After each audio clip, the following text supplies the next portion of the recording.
Yes, my Straight Talk family, it's that time when I must bid you a very pleasant night wherever you are in St. Kitts and Nevis and wherever you are all around the entire Caribbean region. I say welcome all to Straight Talk and to another edition of Straight Talk, and I continue to thank all those who share the link. So when you do, we get first-timers, and I should inform those first-timers that Straight Talk is a public service program that facilitates and promotes free expression on all issues of national interest, be they legal, be they environmental, be they technological, social, economic, and or political issues. On this program, we try to raise the level of national consciousness. We also try to raise the level of national discourse by alerting our people to their rights, to their responsibilities, and certainly to their obligations. My name is Ian Patches Liburd, and I thank Almighty God for blessing me with yet another opportunity to join you in conversation on yet another occasion, wherever you are in the world, because we are on the World Wide Web. So I take this opportunity to greet my Kittitian and Nevision diaspora, my people in the Kittitian and Nevision diaspora, I should say, who are all around the world. Some of you are in Asia, some of you are in Africa, there's some of you in Europe, and there are a whole lot of you all over North America. So I'm at liberty to say good night. I can say good morning, especially to the UK, and I can say good afternoon if you're in some parts of Asia as well.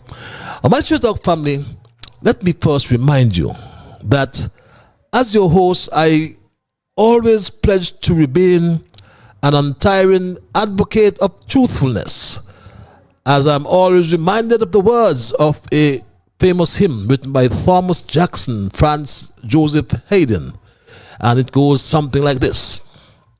We are all called to be God's prophets, speaking for the truth and right, standing firm for godly justice, bringing evil things to light.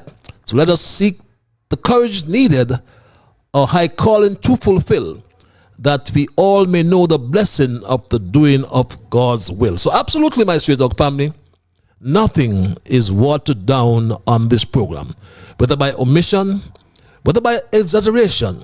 We water down nothing to make things more interesting. Straight Talk is not about sensationalism or creating excitement, especially at the expense of accuracy, because I consider it my duty to always present the plain truth. I like to call it the unvarnished truth, especially when it comes to governance in St. Kitts and Nevis. Through this program, we are also joined together with people across our federation and in the diaspora all around the world. Some we know very well, and some we have met. Others we do not know, and many we will never ever meet, I'm sure. But some will agree. I'm grateful when those Straight Talk family, the members of the Straight Talk family, approach me and tell me they listen every Monday and Thursday. I'm so humbled, and I always like to meet them. Some will agree with the positions of truth that are advanced on Straight Talk, and some will obviously disagree, and that's fine. But my Straight Talk family, I will hasten to tell you, it will sadden me if we start to become disagreeable. So let us thank Almighty God nonetheless for helping us to understand how good and how pleasant it is for brethren to dwell together in unity. Let us hope and pray for the day when we all sing his praise together. Welcome again, my people, and thanks for those who share the link as you bring first-timers. Please continue to do so, I beg you. Some tell me that they don't always get the link. I apologize for that. We do have a group that we share the link. So if you get that link in the group, please share it to your friends, your family, your brothers, your sisters, your children. And you can subscribe as well to YouTube or Facebook, my YouTube or Facebook channels. And that will not cost you. It won't cost you 1 cent. All will happen is that you will get an alert when the program is coming on air. And my Straight Talk family, to the first timers, I must also inform you that Straight Talk is a participative program. By that I mean we entertain your calls, we entertain your emails as well. And if you're so minded calling, the numbers are 663, you'll find them on your screen, 663, that's the local number, or 646-829-6672. There are those who like the cloak of anonymity, as I call it. They don't want to be heard. Their voices,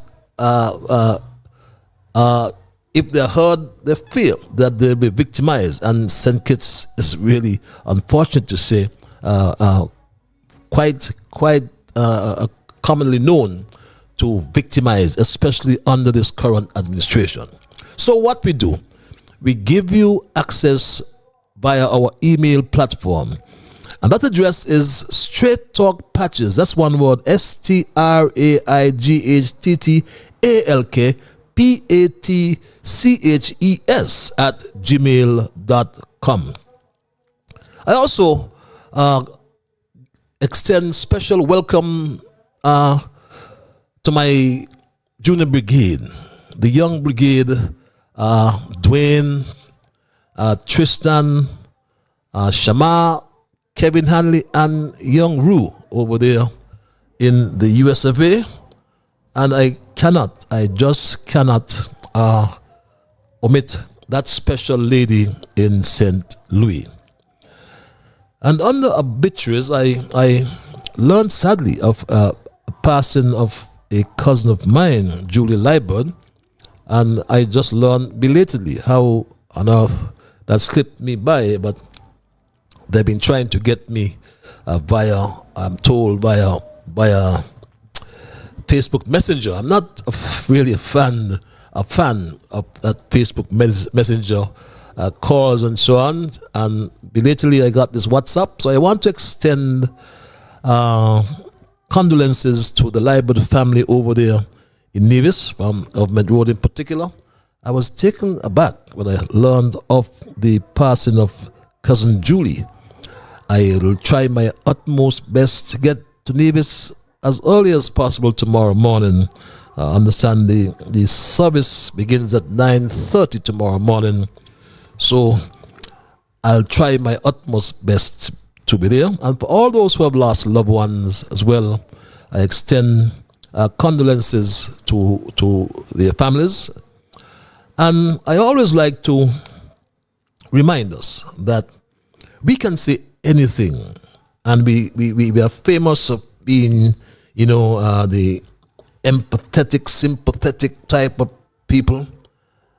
But truth be told, especially when you lose loved ones that are near and dear and close to you. But in any case, as Jimmy Cliff always said, those who feel it, or only who feels it, knows it. So, and I recall, I said this on more than one occasion, I recall when I lost my mother, I cried like a little child. I mean, the first time I've cried like this in the public domain. And someone walked up to me and put their hand on my shoulder, an elder gentleman, and he said these words, son, death is a process. And that has stayed with me all my life. And I want to pass it on to you, those who've lost loved ones, just to understand that death is a process. So in terms of obituaries, I extend condolences to all those who have lost loved ones. And we always have a thesis, for those first timers in particular. I have titled my thesis for tonight, People Will Pay the Price for a Hollow Cartoon Budget. We will discuss that thesis after looking at some observations in review. And observations in review are an integral part of our program as well, after which I will include your calls and your emails to allow your full participation. And this is the time when we highlight the current issues, when we do some reflection. We may then ask a few questions such as what was accomplished, how has it helped others, what has changed since, and what can be expected next. What new we have learned as a people. And our first observation, my Straight Dog family, speaks to this consultative referendum of December 3, the 3rd of December in Venezuela, which has been interpreted as giving Nicolas Maduro ammunition to resort to unilateral measures to resolve the over a century-old controversy. Yes, that controversy in between the border of Venezuela and Guyana on the South American mainland. It's been around for over a century. And should we wish to do so, though, to resolve the over a century-old controversy by formally annexing and integrating into Venezuela the Essequibo territory? This border dispute dates back to 1841 and was settled by arbitration, or the arbitration award of 1899, my Straight Dog family. That's over 100 years ago. But funny how times and circumstances change, because ironically, the United States is now supporting Guyana. But the US was the driving force in the 1890s, forcing Britain to settle the border dispute with Venezuela.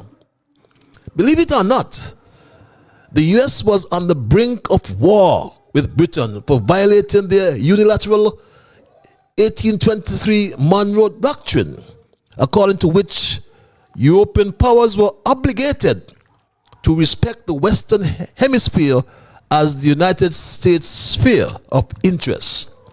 And the Monroe Doctrine, it's a very simple document.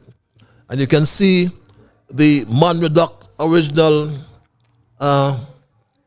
excerpt from that Monroe Doctrine, my straight dog family. And it in that document, which comes from the Library of Congress, it was signed there in 1919, some over 100 years ago as well. And that doctrine, my straight dog family, it also reads a very simple doctrine, and it reads quite clearly, as you can see, my straight dog family, that the Monroe Doctrine of 1823, the U.S. tells Europe that North and South America should no longer be thought of as areas for European consolidation or colonization, I beg your pardon. In return, the U.S. would not interfere with European wars, and the goals to protect the independence of Latin America, or Latin American nations, that should be. And basically, it continues, they were not supposed to get into our business, and we were to stay out of theirs. And that's the Monroe Doctrine that I just referred to, my straight dog family. But the Dutch had ceded the colonies to the British in 1814. But the treaty did not define a western boundary. Notwithstanding the geopolitical and wealth-driven agendas, it must be the time to put an end to this dispute. President of Guyana, Irfan Ali, promised not to retreat and would respect the outcome of the ICJ, the International Court of Justice. And President Ali had this to say, my straight dog family, after that special meeting in St. Vincent and the Grenadines. He said this. We met with CARICOM. There we reiterated our position. That is in relation to our land boundary. That matters before the ICJ. And there is absolutely no retreat by Guyana in ensuring that this matter is determined by the ICJ, and that the outcome of this matter at the ICJ be respected. Unlike Nicolas Maduro, the president of the Bolivarian Republic of Venezuela, Ali committed to ensuring that the region remains a zone of peace. And that's the views of the CARICOM leaders as well. Both parties committed se comprometieron to ensuring en asegurar the region remains a zone of peace. que la región permanezca como una zona de paz. I made it very clear Eso lo aclaré muy that within the sovereign space of Guyana, que dentro del espacio soberano de Guyana we will continue continuaremos to do everything a hacer todo that promotes the development, que promueva el desarrollo, the advancement of our people, el avance de nuestra gente and all the partnerships necessary y todas las necesarias to sociedades ensure the defense and protection of what is ours, para asegurar la defensa y protección de lo nuestro in accordance with international law. de acuerdo con And my straight dog family, just for the record, all the leaders within CARICOM, all the prime ministers within CARICOM did not attend this meeting. But Dr. Drew, being so addictive to traveling, left this very important budget process that's ongoing as we speak and journeyed to St. Vincent and the Grenadines according to this release from the office of the Prime Minister. Would you believe it or not, my Stray Dog family? And as he intimated in that release, my Stray Dog family, that following the opening statement of the budget address by the leader of the opposition, well, there's no leader of the opposition. You just heard the real opposition a few minutes ago in Parliament, but by the apologists. But I'll read this: the apologists to the government, the Honourable Mark Brantley, Prime Minister Honourable Dr. Terence Drew, embarked on a diplomatic mission to St. Vincent and the Grenadines. The urgent meeting, which has been convened with other Caribbean community heads of government, is being under the auspices of a community of states of Latin America and the Caribbean, CELAC. The meeting addresses other official matters related to the signing or the ongoing, border controversy between Guyana and Venezuela. And it goes on. But my Stray Dog family, Dr. Drew, our Prime Minister, had the gall to inform the nation that he has abandoned the process, very important process, informed the nation via social media. But information reaching Straight Talk revealed that Dr. Drew's overriding interest over the budget estimates was to go and see his lover in St. Vincent. Believe it or not, that's what came to us. That Dr. Drew went to St. Vincent and the Grenadines to visit his lover. Now, Straight Talk cannot confirm the veracity of this information, but this is his lover. He apparently went to visit after tabling the estimates in the National Assembly. How obnoxious could Dr. Drew become, or how further obnoxious could he become, my Straight Dog family? Our second observation, nonetheless, I must make the point, first of all, that there are 4 types of past tense: simple past, past continuous, past perfect, and past perfect continuous. And all these express different aspects of the past, my Straight Dog family. They all express different aspects of the past. Oh, Patch is getting it. Patch is past tense. You know, my Stray Dog family, yes, I should play that again for you. Listen to that carefully. Oh, Patch is getting it. Patch is past tense. Yes, patches is past tense. But as I said, there are 4 types of past tense: simple past, past continuous, past perfect, and past perfect continuous, which express different aspects of the past. And you know, my Stray Dog family, it pains my heart to share this public confession by Sam Kondo, but I'm forced to do this tonight, my Stray Dog family. They don't credit me, and I don't make no fuss about that, because that is not for me. What I know, once I know what I'm doing, is what I believe, what I think. I'm not saying that I am no scholar, I'm not brain, I know anything, I know everything. I'm not saying that. In fact, the best that could be said about me is that maybe I was an average student, and you don't have to be more than that to You know, but people think that I'm stupid. I ain't got no sense. I always have to follow what people say. I know my Stray Dog family.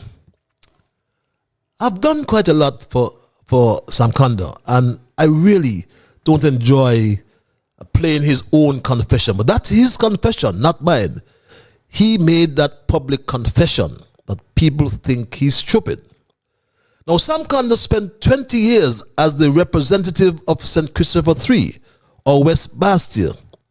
And all he did was to drive through the village each Sunday after church and blow his car horn, we are told, pip, pip, pip, pip. Never stopped to speak to his constituents. And during the week, he will put on his jacket and tie, walk up and down Bastia, and shake everybody's hand. Hello, hello man, hello man, hello man. That was Sam Kondo. So when substantive issues about geopolitics are raised, he must inform himself. And Dr. Drew continues to make these statements about the Republic of China on Taiwan and the United Nations General Assembly, like this recent one, or this recent statement which he made, my Stray Dog family. But I also want to take this opportunity to welcome our dear friends from the Republic of China, Taiwan. And that is why we said today that Taiwan should be invited in the room at the United Nations. And my Stray Dog family, he made a statement just before that at the 78th high-level session of UNGA, when he said this just earlier this year. Speaking to the issue of governments and peoples who are excluded from the full participation within the United Nations and the global multilateral systems, I recall the situation of Taiwan. It is our firm belief that Taiwan should be able to make its contribution to the work and budget of multilateral institutions such as the United Nations in furtherance of the common global goals. And it is a hope that the right of its 23 million people to adequate representation can be realized. But Stray Dog likes to bring you the facts, my Stray Dog family.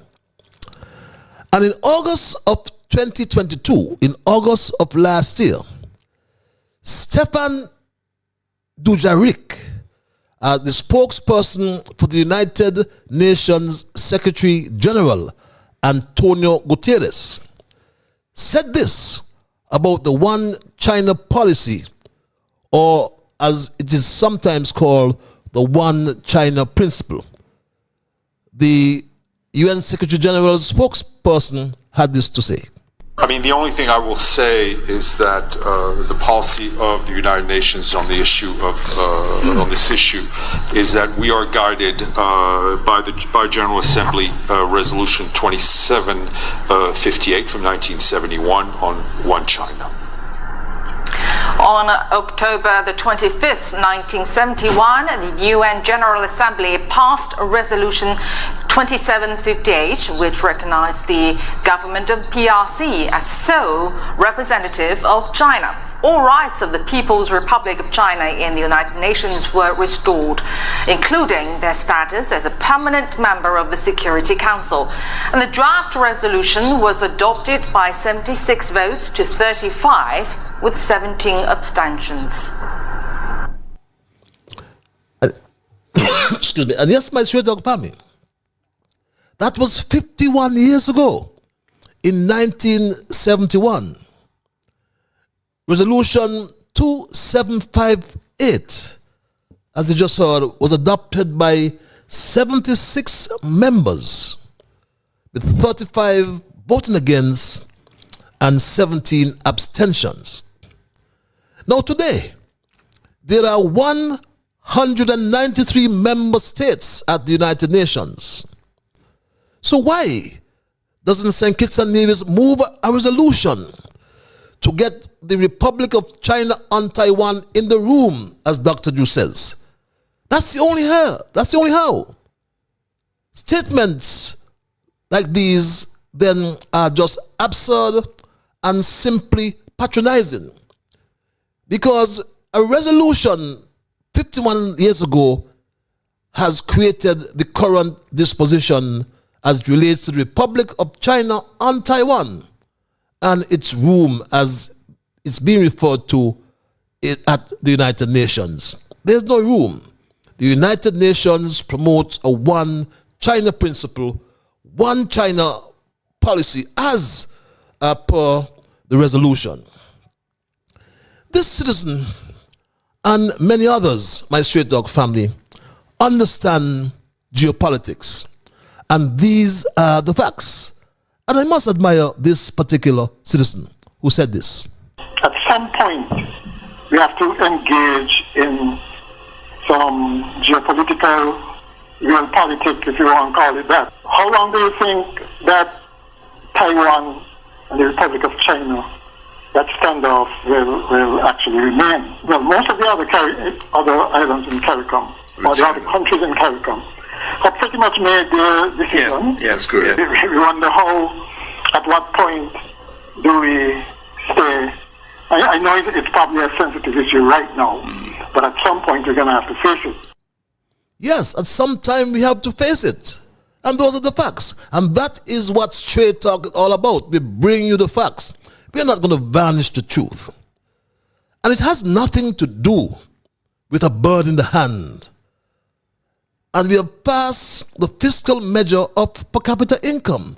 Someone raised this about per capita income. A bird in the hand is worth two in the bush. Stick with Taiwan. We don't need to look at the other Caribbean islands if they're going to China. We are doing better than those islands. We have a higher per capita income only just below Bahamas. And so let us stick there. My Straight Talk family, my only response to this experienced and competent economist, whom I know very well, is to inform her of a professor that I once had, who during his lectures would always implore his class to get up to date. Get up to date, he will tell us as students. And I will tell my friend to get up to date and read the final United Nations report of the multi-dimensional variation index by Straight Dog family. And this report is very interesting, and my good friend will do some justice if she read this report. And it's dated September 2023, my Straight Dog family. This report of the multi-dimensional, did I say variation? I should mean it's a multi-dimensional vulnerability index. That's the MBI, multi-dimensional vulnerability index. And we can ask ourselves, why do we need a multi-dimensional vulnerability index? Because while the vulnerability of countries has been recognized since the beginning of development economics as a major challenge, it has become a stronger concern in recent decades with the increasing consequences of other types of shocks and global challenges, including climate change. Climate-related disasters have almost doubled over the last 20 years, resulting in increased inequalities within and between countries, with those contributing least to global emissions often experiencing the worst effects of the climate emergency. Think of Dominica, think of Antigua and Barbuda, think of St. Kitts and Nevis. One storm will wipe out our GDP. The World Bank estimates that extreme weather is responsible for annual consumption losses of US $520 billion globally. And pre-COVID-19 pushed 26 million people into poverty every year. So we must continue the discussion about a diplomatic reset after 40 years. And we can continue that discussion in many different ways. No need for words like ungratefulness. No need to talk about per capita income. That's been outdated and will be shortly. But some scoffed at the idea, for example, of China Harbor Engineering Company in Jamaica constructing the bridge to Nevis without any capital outlay from the government of St. Kitts and Nevis. We see what development has gone to our brothers and sisters in CARICOM. So why are we burying our heads in the sand? We get, and we are thankful for it, we get budgetary support from Taiwan amounting to $3.2 million US per year. Is that a lot of money in the context of the economy of Taiwan? Those are questions we should ask. But we should not bury our heads in the sand and talk about bird in the hand, what in two in the bush. What we know about the bird in the bush? We must be realistic, my Stray Dog family. And those are my observations in review for tonight. And I move right into my thesis tonight, which I have titled, as mentioned earlier, People Will Pay the Price for this hollow cartoon budget, my Stray Dog family. People will certainly pay the price. I can assure you of that, my Stray Dog family. And I listened to Dr. Drew during his budget address, and I confess, not in full, because I was disappointed that Dr. Drew used the opportunity to politically grandstand in place of a traditional budget presentation. A budget presentation that will allow scrutiny by the taxpayers. A budget presentation that will allow scrutiny by the voters. And of course, scrutiny by the legislature, or rather the members of the parliament, or representatives and members of the parliament, as Stray Dog family. In relation of the resources to be raised by the government and the programs to which they will be used. I was surprised that he carried on so long, and the scenes that he introduced in what seemed to be the latest political cartoon. The speaker even scoffed at the duration, my Stray Dog family, of the budget. The speaker even scoffed at its duration as she made this announcement, my Stray Dog family. The standing orders, particularly Standing Order 40, subsection 5, provides that the member speaking first on behalf of the opposition shall be entitled to speak for an equal period of time as the Minister of Finance. For the record,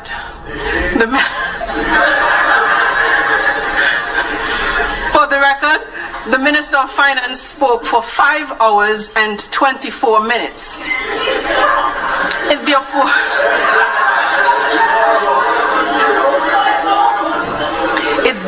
follows that the opposition's first speaker will be accorded the same 5 hours and 24 minutes in response. My Stray Dog family, I did not even listen to that snake from across the Narrows, parading as the leader of the opposition. He's just an apologist to the government. But the record 324-minute budget speech started after 10 in the morning and ended in the mid-afternoon. And according to the presenter, it was an election-type budget. Not my words, these are his words, my Straight Talk family. Closing, Madam Speaker, I would have the opportunity to thank this A team, but I can't thank them enough. So I want to thank them even at this point. To say to all of them that your support, your hard work, your dedication is what is responsible for what we are able to do for our people at this time. I understand that it will never be perfect, but it is good. And because you have worked so hard, we are able to bring at this point what people might dub an election type of budget. And my Straight Dog family, yes, it was not a perfect budget, and it was hollow. It was also laced with political stuff and without any central idea. This was the longest budget speech in history, but it had nothing. It was, as I said, hollow. This budget, like all government budgets, was expected to affect the lives and well-being of ordinary citizens in several ways. And depending on how resources are raised and spent, it was also expected to provide opportunities to address some of the most pressing needs of our country.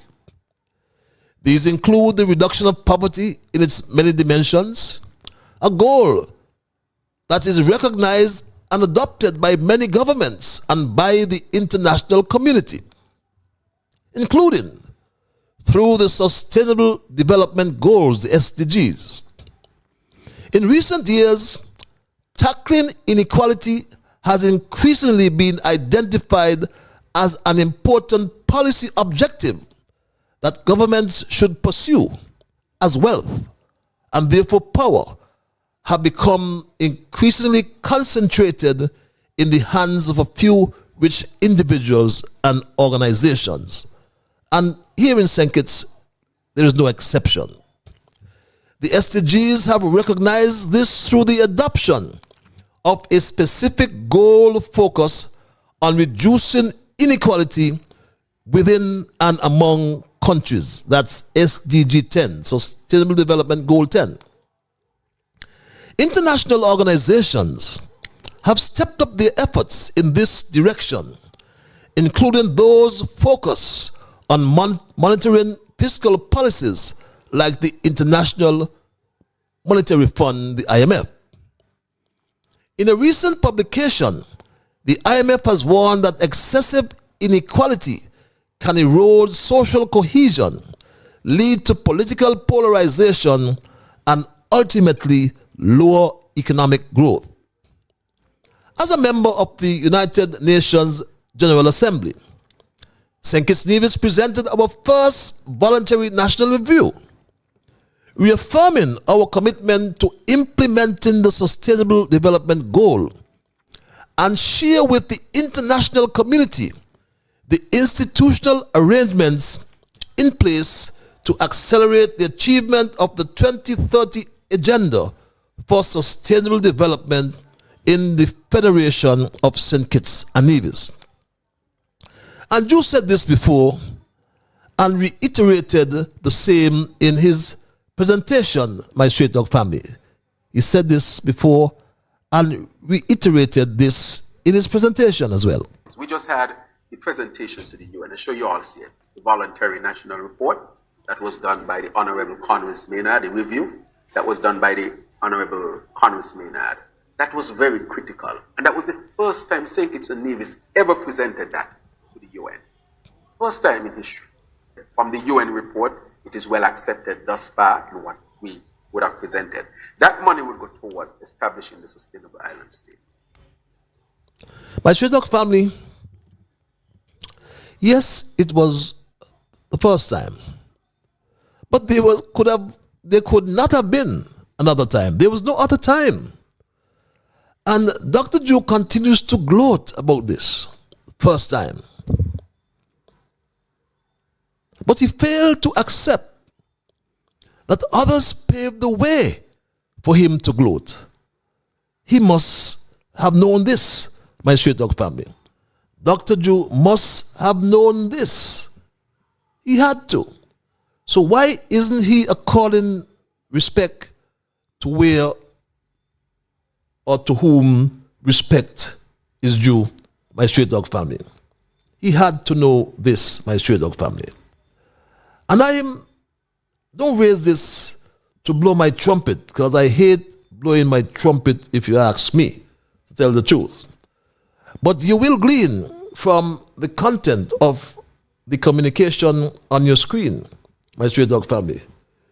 You will glean that a letter was written in relation to our VNR presentation way back in October 2021, written to my colleague and then president of the ECOSOC, Colin, who is the permanent representative of Botswana, my straight dog family. And you can see his response, my straight dog family. But Dr. Jew, in his cartoon budget, reminded us of the story of the Pied Piper, who comes across as a charming leader who shepherds his trusting followers into danger.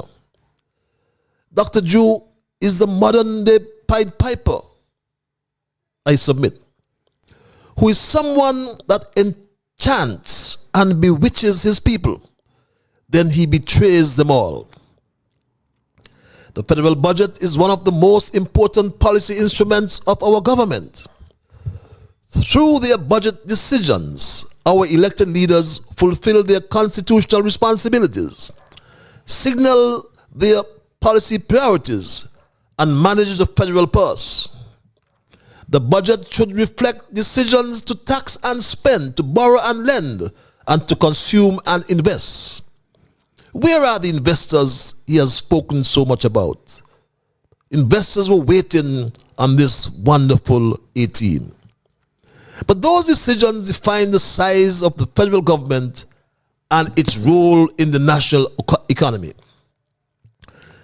Policymakers must therefore use the federal budget process to establish spending priorities and identify revenues to pay for those activities. The size and scope of those decisions make the budget process one of the most important and complex exercises in public policy making.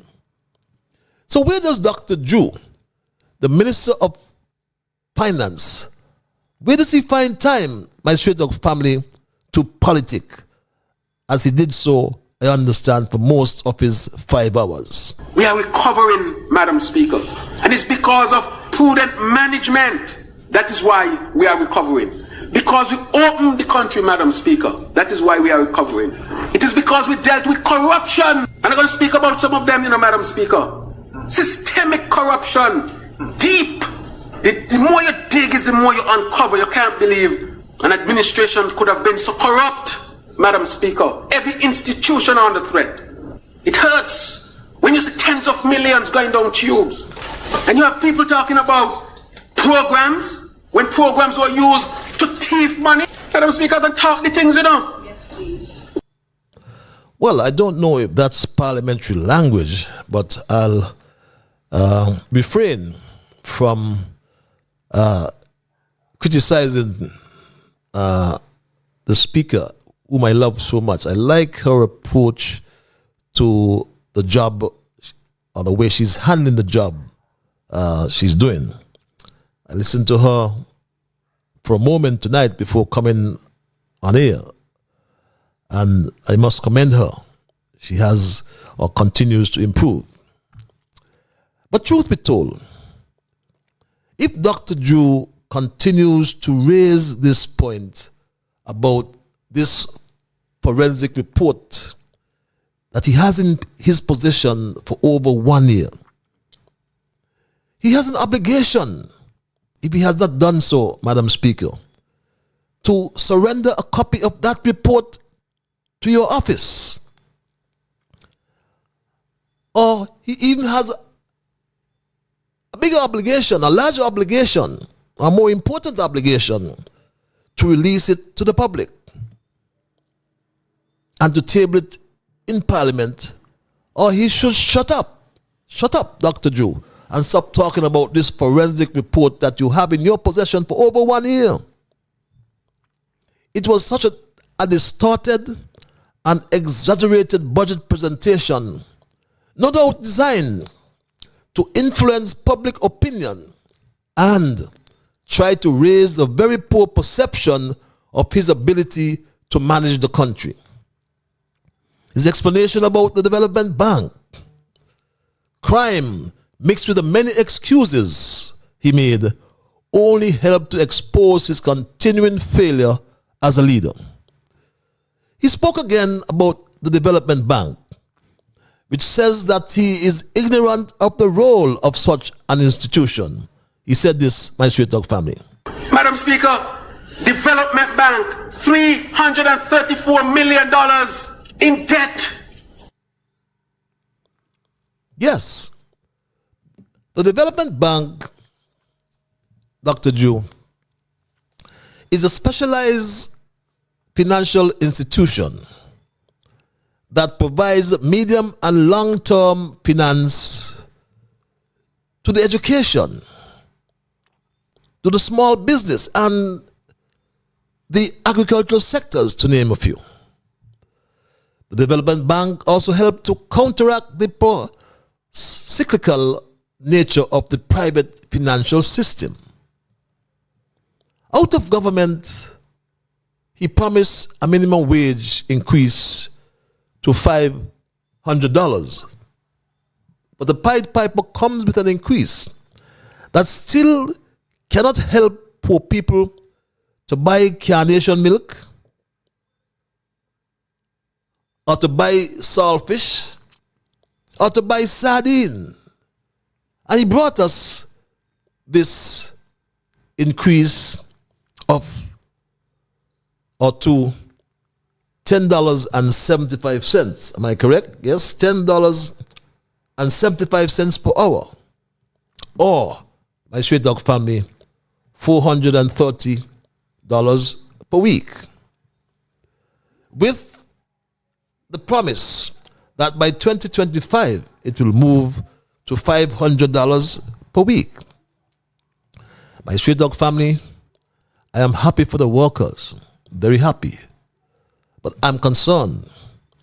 I am concerned about the negative impact that would have on the manufacturing and other sectors. Very concerned.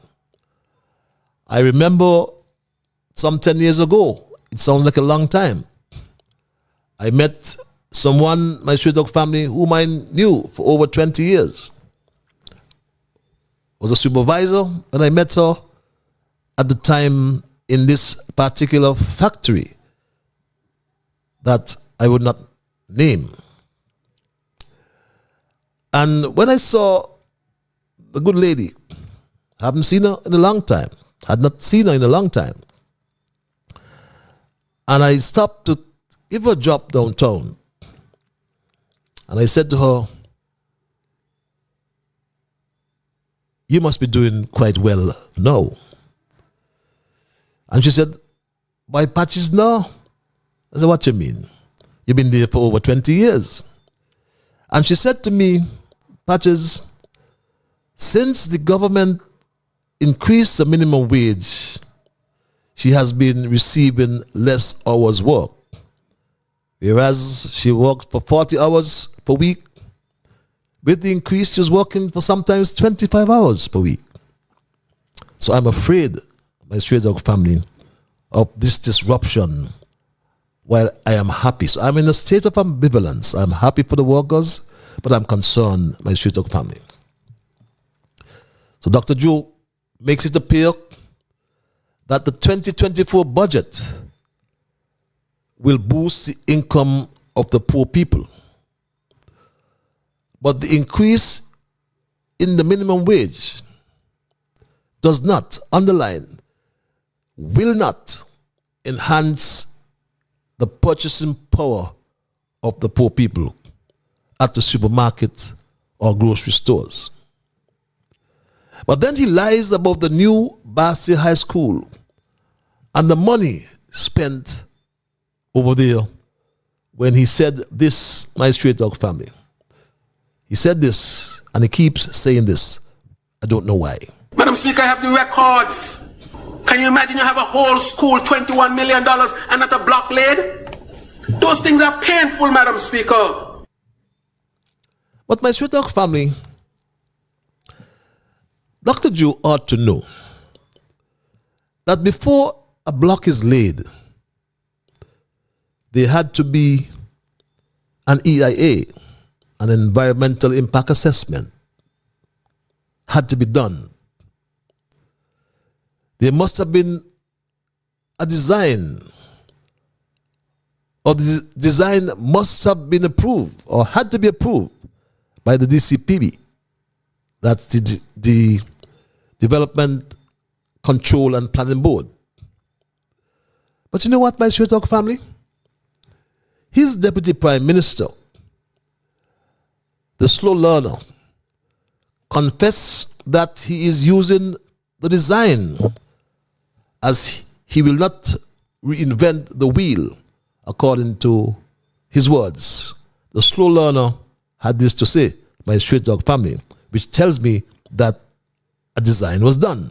We engaged our local architect and we provided them with information from the last Bastia High School that was supposed to be built on the aquifer and what they were offering to see what we can add to that. Because there's no need to reinvent a wheel when you have a wheel. So he has a wheel. And what he's referring to as a wheel, my straight dog family, is the design of the new Basti High School, which should have been located on the aquifer area, just about 100 yards from where Jeffrey Hanley lives, my straight dog family. And in fact, a design costs money. So when Dr. Jew is referring to thieving and things like that, you ask yourselves, is he suggesting that the Director of Public Works, Cromwell Williams, facilitated the thieving? Is he suggesting that that was the then director? Is he suggesting that the now director, George Gilbert, facilitated the stealing? Because in fact, the Director of Public Works, or the Public Works Department, in fact, were the contractors for the new Basti High School. And the Ministry of Education was the client. And not 1 cent could have left the Treasury unless the Director of Public Works or the Chief Engineer would have had to approve the invoices and stamp the approval on the invoices, which had to go back to the Ministry of Education, then to the Ministry of Finance before it goes to the Treasury for disbursement. But apart from that, my straight dog family, the slow learner said he will add to the design. He won't reinvent the wheel. But heaven knows how the slow learner Jeffrey can fit a design for 14 acres on a 10-acre plot or lot. But according to him, let's look at him for a while. He said he will not reinvent the wheel.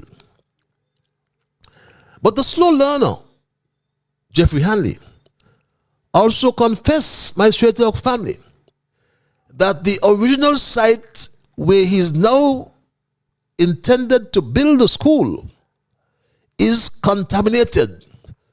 So he intends to address the contamination by digging 6 feet down. Everything is already down, and they're now digging down 6 feet, taking out everything, because we are going to make sure, Madam Speaker, that we do it right. You're going to dig 6 feet down. Wow. Why do the poor people have to suffer under the weight of the lies and betrayals of people like Jeffrey Hanley, and Terence Michael Drew. My Straight Dog family, before coming to you, the third Prime Minister was making his presentation on the budget in Parliament. And I deliberately decided that I would not go too much into the budget. And I will try to introduce the third Prime Minister to a special program on Wednesday if he's available, or perhaps make it my last program on Thursday. The choice is his. But for tonight, my Straight Dog family, it is therefore sufficient to conclude that the people will pay the price for this hollow cartoon budget. And that's my story tonight, my Straight Dog family, and I am not going to change it. But I will open the lines now and entertain your calls and your emails. And if you're so minded to call my Straight Dog family, the numbers are 646 829 6672. That's the overseas number. And or the local line is 663 6672. I always like to implore you that when I open the lines, which I'll do so at any moment now, that I anticipate you will respect others. And in the process of doing so, I also anticipate that we will try to be fair to all concerned. And in saying and doing those things or anything, we will also try to ensure that they benefit all concerned. And my Straight Dog family, in the process of saying and or doing those things, let us strive to build a kind of gentler St. Kitts and Nevis. It's 8 past the 9 o'clock hour as we go to the lines and say, caller, good night. Hello, caller. Mr. Straight Up, good evening. How are you? Oh, my dear brother, I am peaceful. What about yourself? What can I say, man? So far, so good. All is well. It's going good. I went to see some doctors and everything. Everything is going good so far.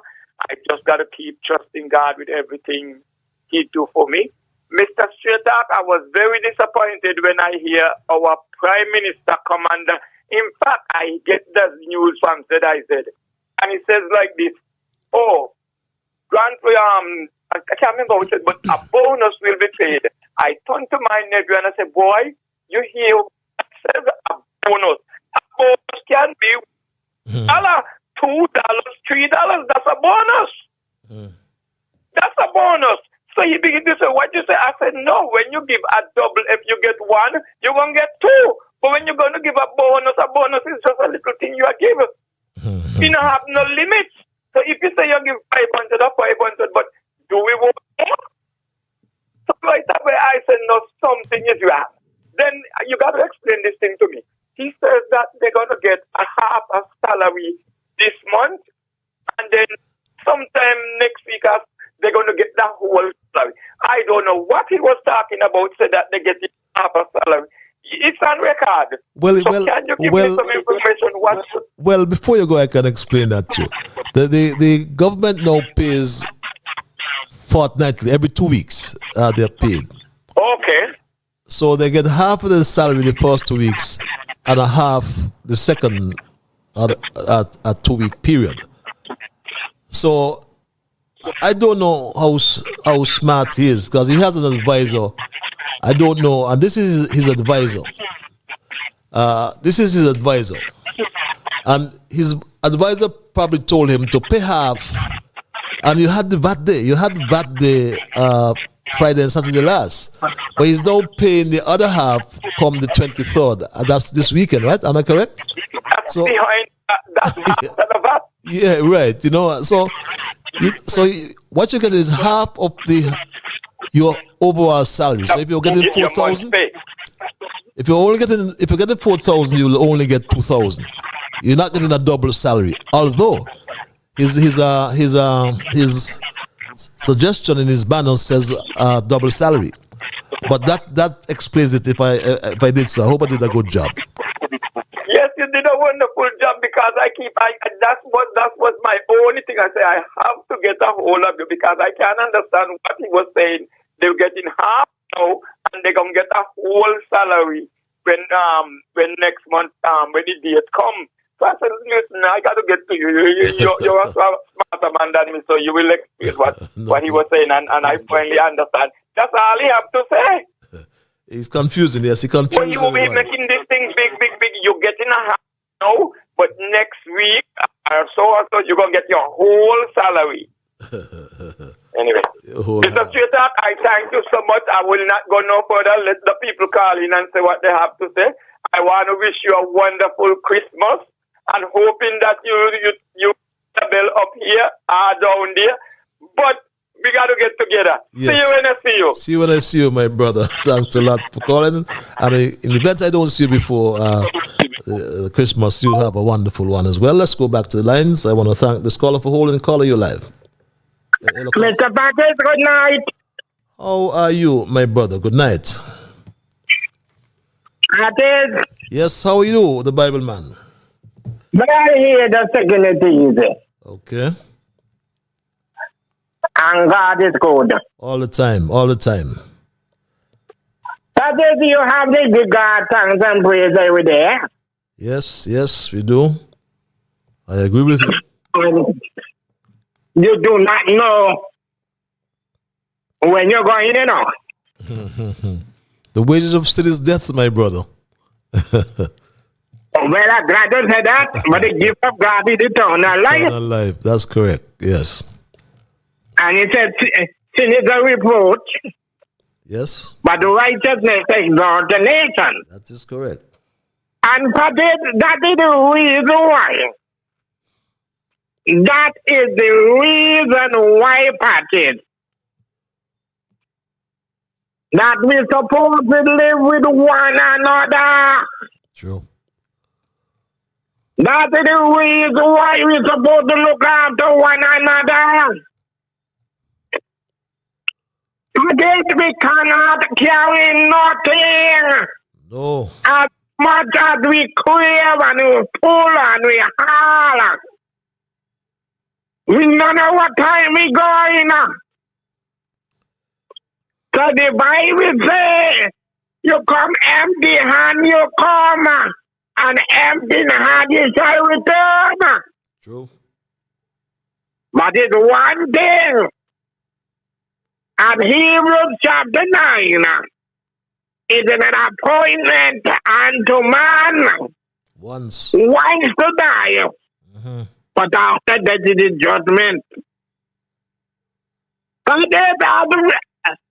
Many times I hear people, they go on so bad. And me, I wonder what happened to them there. Because the Bible says man hearted. Man is just like a vapor.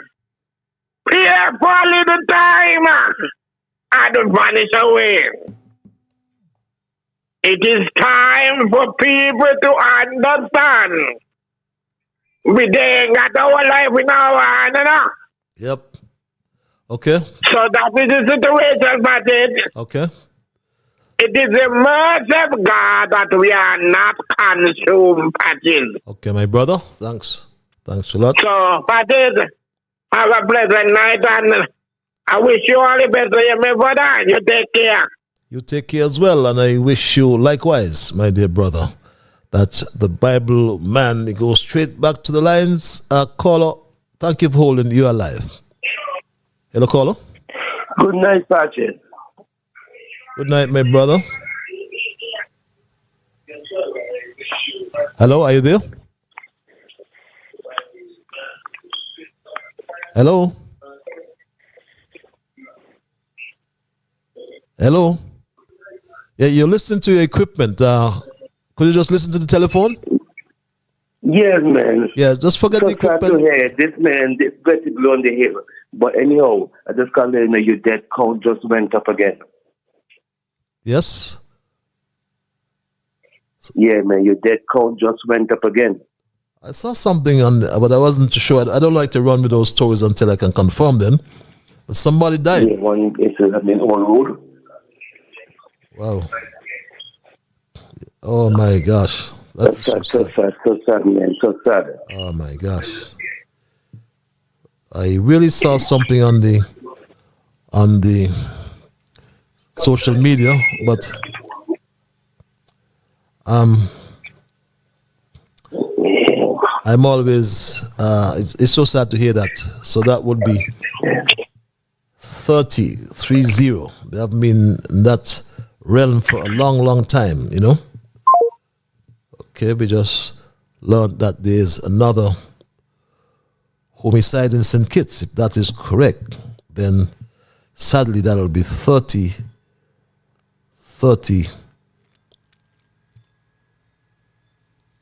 murders on the due for 2023, and sadly that would be 38 in the 16 or 17 months since Dr. Jew has been in office.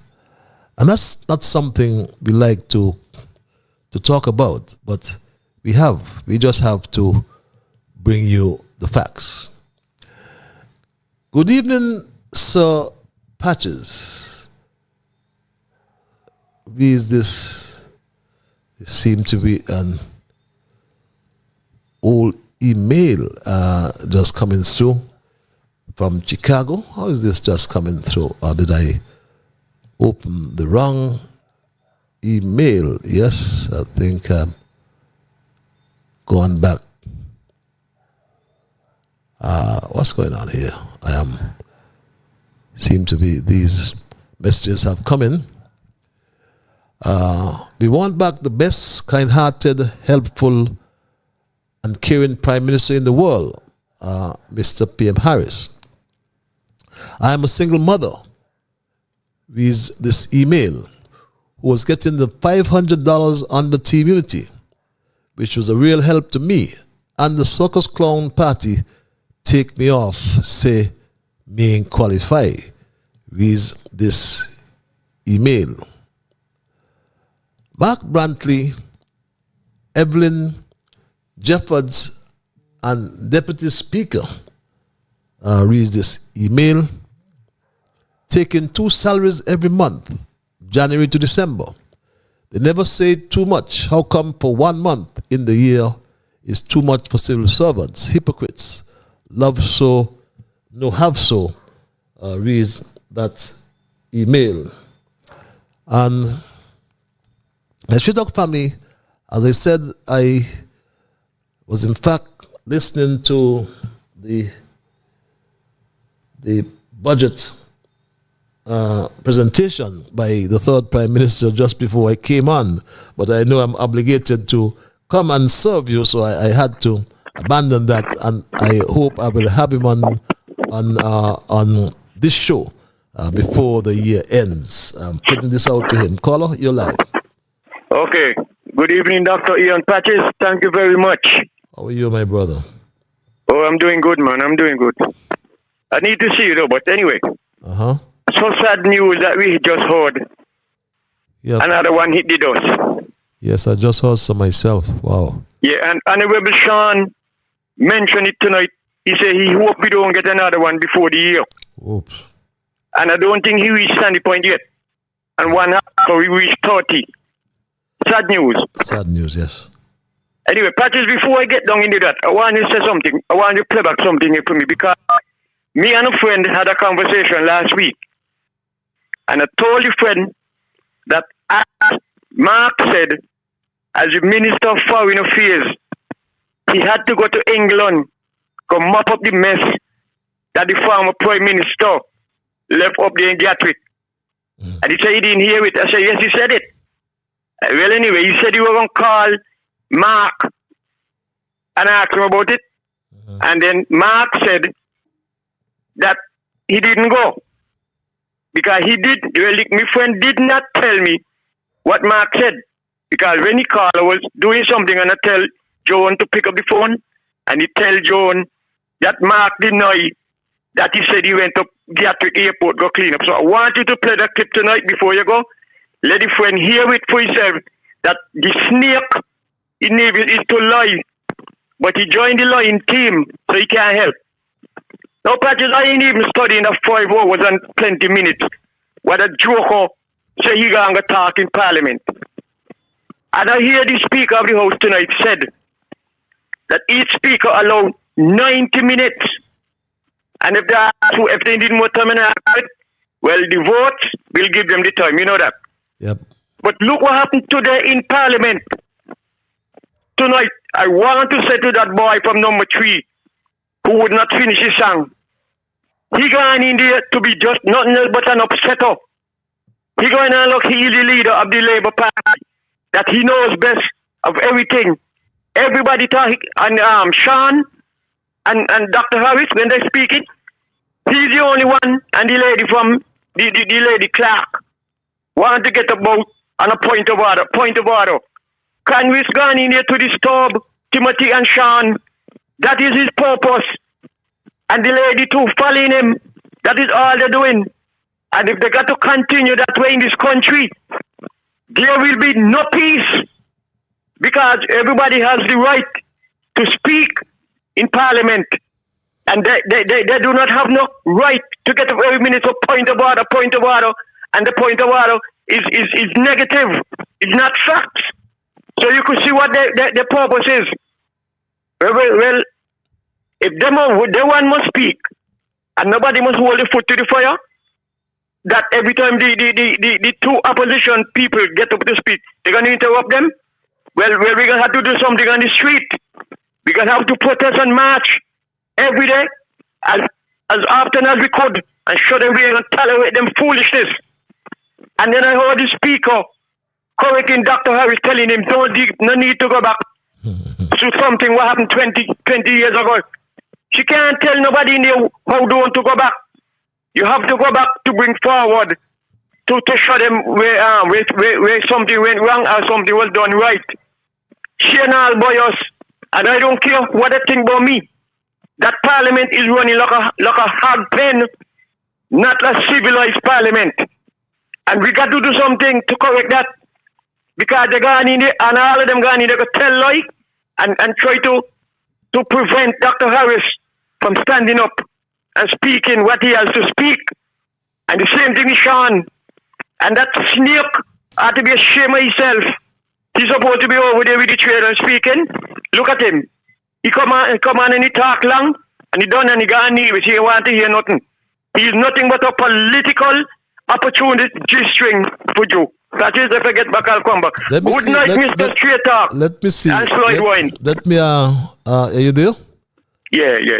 Is this what you're talking about? They say a passenger traveling outbound from Gatwick to Dubai on Emirates EK010. Yes, that's what I'm talking about. Okay, you can hang up so long then, right? Okay. The passenger did not declare the cash. They ended up with a total of 78,000 US in cash, 9,000 pounds in cash, and 2,000 EC. Mr. Speaker, I have not been known to come in this house with foolishness, I don't practice that. This money was seized at Gatwick Airport under the provisions of the Proceeds of Crime Act. They said the passenger with the cash was identified through his passport as Mr. Denzel Llewellyn Douglas. Well, that's the big lie. Yes, caller, you're live. Thanks for yes. Good evening, Patrice. How are you? I am peaceful, my dear. How art thou? I'm fine. I can but see not those, for me to blow me away. I can see those dimples. I haven't heard you for some time. Yes. Sometimes I just say and listen. That's fine. It's okay. I know what's not and what's not. Patrice, let me say something. I would like to know that lady where they put there say a speaker, and she getting a different penalty because she see the man interrupt the man all the time. And before she tell the man stop and what that is how is she a call pan. What's wrong with she? Is she getting a different pay? Is she getting two pay then? Huh? And that idiot from up here again, I always believe that he could just jump up and every time she hear people attack, Mr. Speaker, wherever he want to call it and what's not and where. Why be really wrong with he? Only he want in there. Read not everybody and not everything. Huh? Why be really wrong with them? I just have to lock off because before them to set up my pressure, I just have to lock off and I'm going to have to listen Mr. Harris another time. That lady there, I mean, she trained under the one what gone, what they had there. So we don't expect nothing better from her. But let her go ahead. Moon one till they catch up. The time don't come, don't frighten. But you do have a pleasant good evening. Have a pleasant evening as well, my Straight Dog family. And yes, we are confirming sad news that murder number 30 for 2023 under the Minister of National Security and Prime Minister Terence Michael Drew has or was recorded, I should say, tonight at Old Road. And that's sad news, my Straight Dog family. Real sad news. We don't really like to talk about, but we have to bring you the facts. We have to bring in the truth, as uncomfortable as it may sometimes seem, my Straight Dog family. And this message reads, coming from my young brigade, Rue, okay, I've got your last name now, Rue Costa, who writes, my mommy says it's okay to say my first and my last name. My Straight Dog family, my mommy says that I can call the first and last name, but mother number 30 in St. Kitts, my Straight Dog family, and we understand that it's a short bus. So while Prime Minister Joe is in Parliament just last week claiming that crime is under control in the country, the crime is a health matter, he will tout. St. Kitts has tonight recorded murder number 30. Shot and killed in the area of the ATM over there or down there in Old Road.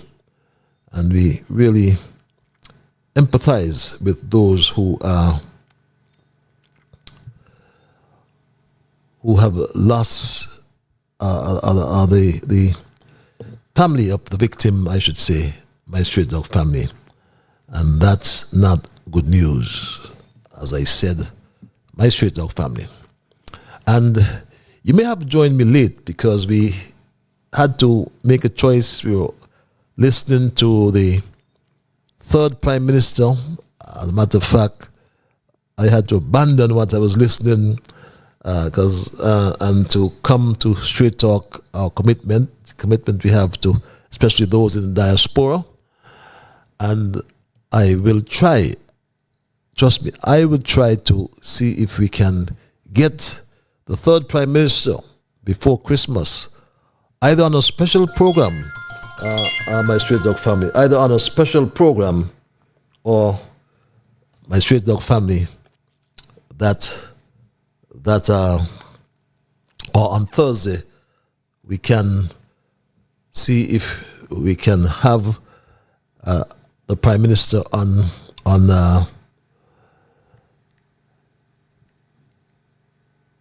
Straight Talk before the year ends. So people in St. Kitts, main and only focus is money, reads this email. The overall satisfaction of both islands are near to sold in the grand auction. But they get a stipend and they lost all sense and sensibility about the interests of the country. Feed them, Joe. You continue to play the Pied Piper and have the rats follow you into doom. I know for sure I will not be following Labour nor Drew, reads that email. So Drew is concerned. Drew concern is about those lazy government workers who works 4 to 6 hours daily, reads this other email. But they're reaping the most. When it comes to Social Security and levy, we in the private sectors are paying the most. And if you want to bet me, let's bet. But be reaping the shitty end or the end of the stick. Not even a ham these private sectors are giving anymore. They become like Drew and all for self while the workers are unhappy. Who, he say, getting the 250 and getting the 1,000, he could keep minds, reads this other email. Patches, did you see how lovely and beautiful the harbor and the new pier were looking yesterday, Sunday, with 3 of Lindsey Grant tourist boats comfortably docked, despite the foreboding weather? I couldn't help myself from marveling what went to the head of Grant, Sean, and Jonell to allow a human snake to cajole them into the annihilation of Team Unity, having 3 more years to complete their term, leaving numerous supporters of Team Unity suffering, while the snake will be enjoying 5 more Christmas salaries. Up to now, I just cannot decipher this puzzle. Patches, reads this email. This other email reads, a pleasant evening, Mr. Patches, and season's greetings to you and all your families. Mr. Patches, the Federation has gone to hell in a handbasket. Mr. Patches, a white judge from England in Bastia gave a grown man 3 years jail for indecent assault of an 11-year child. What is going on in our country? Mr. Patches, no houses yet, and July told us how much houses per year he's going to build. Mr. Patches, stay safe, keep their feet to the fire, and see you next year, reads this other email. Mr. Attorney General, I think you were forward, disrespectful, lie, and out of place to reference the Team Unity government as criminals, and further stating that you hope they will never get back in government. Mr. AG, you're riding your high horse with your tail on your back in your novel position, beg your pardon, making all kinds of beautiful, boastful, silly statements, and you know you have no credibility, reads this email. I don't believe he referred to somebody as a criminal, but I won't doubt your emailer. But we know exactly what the judge said about him in terms of his violation of the laws of St. Kitts. Good night, Patches. This Labour government is making a mockery of Parliament, and the Speaker is so biased and unfit for the position.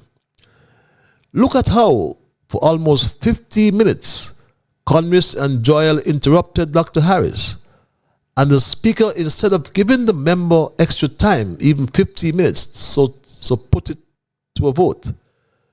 This thing is just a big joke. The government has destroyed everything in this country, including the Parliament. Dr. Harris and Sean were so distinguished and knowledgeable. We need them back at the helm of government because of these jokers of this one-term government, reads this email. Let's go back to the lines. I want to thank this caller for holding. Caller, you live. Patches, So, I come back here to congratulate Honorable Sean Richard. He operated tonight here, look, Muhammad Ali, Mike Tyson, and Sonny Liston. And I'm proud of him tonight. And he and Dr. Harris, they both were in one accord with their duty in Parliament. Don't mind the snake carrying the title of opposition leader of the opposition. He ain't the leader of no opposition. He ain't the leader. He's the leader of the opportunist who has no conscience. With all he don't say about the Labour, how many years he been fighting the Labour Party. And now look at him. Look at him. If Dr. Drew going to the east and the sun is in the east, that means Dr. Drew's shadow supposed to be right behind him. But if Dr. Drew look back for his shadow, he can't see his shadow because the snake so close up underneath him that he hiding Dr. Drew's shadow. When you don't abuse Labour, abuse Douglas, abuse everybody, and now look where he be. So you need to take off the hat of opposition leader and let either Sean or Mr. Harris wear it, but they don't have to wear the hat. They are operating like opposition should. They're not going in there to abuse and cuss like that Labour Party. That is all them Labour Party do. They operate like dictators. Look at the one Curtis Martin who was there before as speaker. I ain't forget when Sam Connery was in Unity. And when Sam was making the presentation, every minute here Curtis Martin, you're taking too long.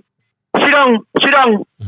And this is the same attitude of that speaker in the house right now. He show biasness tonight whenever they're listening. But Patches, every game got the player, you know.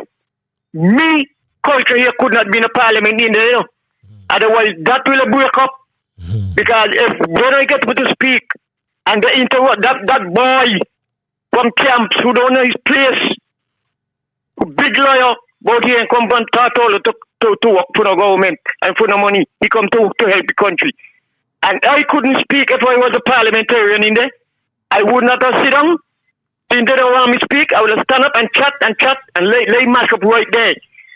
And the whole world will see what dictator we have in this country running the country and how nasty all of them in there are. Now everyone in there, when you're speaking, you know that, I mean, if you want some more time, that is your right to ask for time. And not one of them had the guts and the conscience to say yes. I do the favor. No. Who ain't hush ain't in there. And all of them, no. What is that showing the people? People do not be fooled by Jew and he cabal them. When they come with a little bit of food and money, get the food, take the money, and don't study them in an X. It's time for them to get out the deal. All of them there, the boy number 3, and the lady, the senator, and Washington, the speaker, all of them, they need to go up between Israel and Palestine. Not here. Here's the wrong place for them. They mash up the country, and the country out of water, and it's only sensible, conscious people will have to get together and take it out. And thank God, I've seen the relationship between Honorable Sean and Honorable Harris is attached. And as the days go by, the adhesive between both men will be stronger. That will let somebody else come in. Thank you again. Thank you for your input. And you may have joined me late, my Straight Talk family, some of you. And I know it was difficult to juggle between listening to the former Deputy Prime Minister, Sean Richards, and the former Prime Minister, Timothy Harris, the third Prime Minister of St. Kitts and Nevis. I myself, I had to abandon and come to greet you here on Straight Talk. But for those who may have joined me late, my thesis tonight I titled People Will Pay the Price for This Hollow Cartoon Budget. And I came to that caption after listening to Dr. Drew during his budget address, and I confess I did not listen to him in full, as I was disappointed that he used the opportunity to politically grandstand in place of a traditional budget presentation that will allow scrutiny by the taxpayers, by the voters, and by the members of parliament. Scrutiny of the resources to be raised by government and the programs to which they will be used. I was surprised when I learned that he carried on so long, and the scenes that he introduced in what seemed to be the latest political cartoon. Even the speaker, my Straight Talk family, scoffed at his scoffed as it relates to the duration of his presentation, my Straight Talk family. The speaker herself had this to say, my Straight Talk family, when or after his presentation. She said this, my Straight Talk family. The standing orders, particularly Standing Order 40, subsection 5, provides that the member speaking first on behalf of the opposition shall be entitled to speak for an equal period of time as the Minister of Finance. For the record,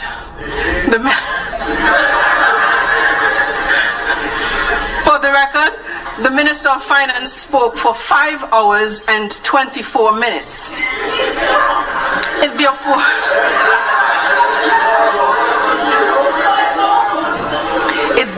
follows that the opposition's first speaker will be accorded the same 5 hours and 24 minutes in response.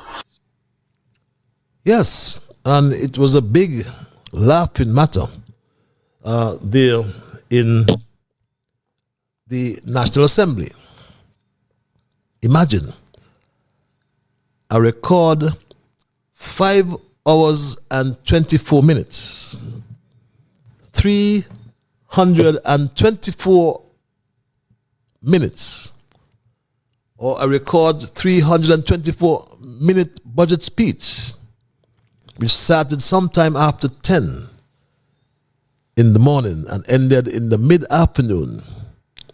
And according to Dr. Drew himself, it was an election-type budget, my Straight Talk family. Closing, Madam Speaker, I would have the opportunity to thank this A team, but I can't thank them enough. So I want to thank them even at this point.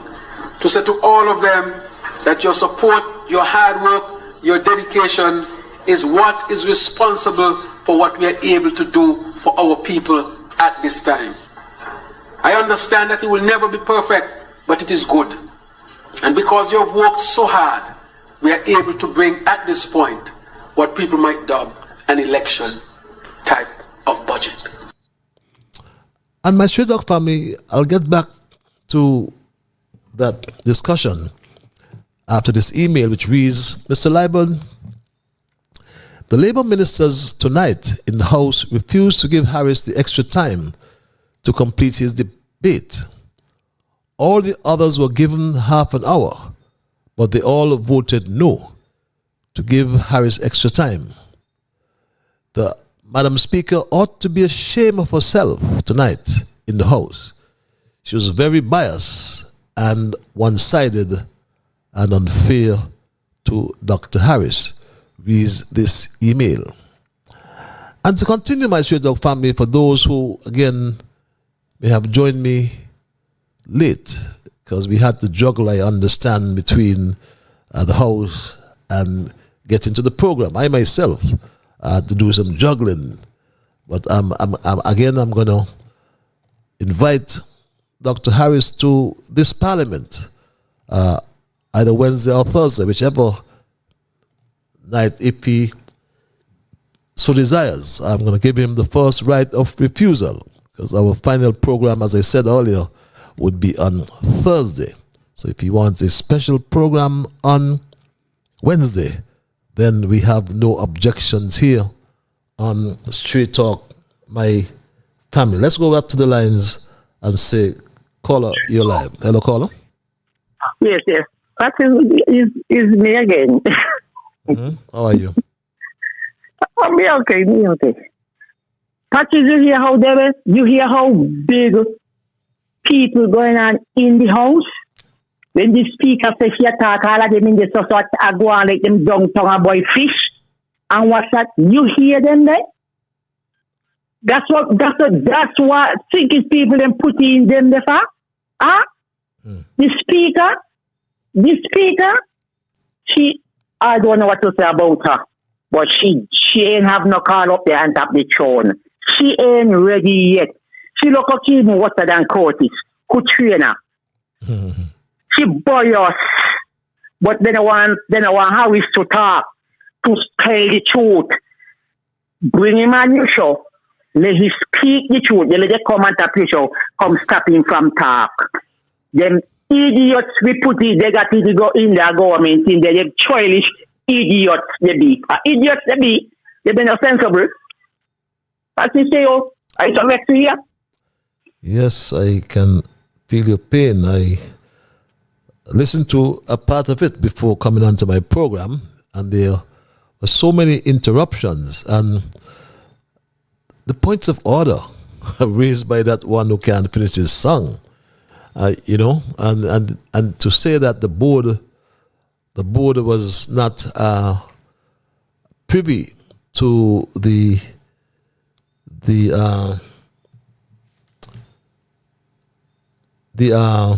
solar farm project is so ridiculous. And yes, it started in 2017 under my watch, because we insisted that we would ensure that there is due diligence and real due diligence. But let's go back to the lines at 12 before the 10 o'clock hour. Caller, you live. Greetings. Yes, my brother. Greetings. Eternal love and honor to you and the power of the Almighty. Blessing and keeping you safe through the night. How you there was, Brother Patches? Peaceful, my dear Ras Aya, my brother. What about yours? I'm thankful I'm seeing you landing you listening to your program, and just giving thanks for how the day was penetrated within the love of the Almighty. I would like to say good night to your listeners on your social media feed, YouTube and your Facebook page. I just said Facebook. But I would like to even convey my condolences to the one who lost the life tonight in the Oldwood area and the family of that community, and in the community of that area, and in Syndical Lodge and Nevis.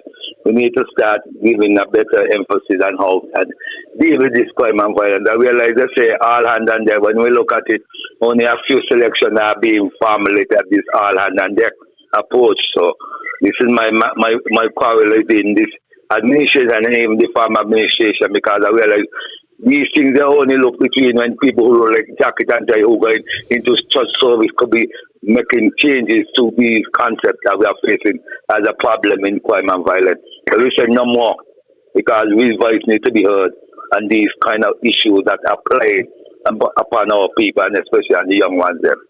Now I heard you make some statement prior to the issue with Venezuela and Guyana, and you play the clip there, and you talk about the overlong draft within the agreement that was outlined with the chief Europeans that went down and murdered a lot of people for those same areas that we are seeing now emphasizing between Venezuela and Guyana. And when I look at it, who give the Europeans them those who write in things into their own format of laws when you are still entailing the dominance on people by the concept of your language barriers. That's what's going on here. language barriers, who talk in Spanish and who talk in English. And the two who talk in the same language is coming from criminal people who have brought down devastation on these areas here, especially in the rich oil region. You see, so we got to really be farmers of challenging these notion that was taken by agreement since in the 18th century.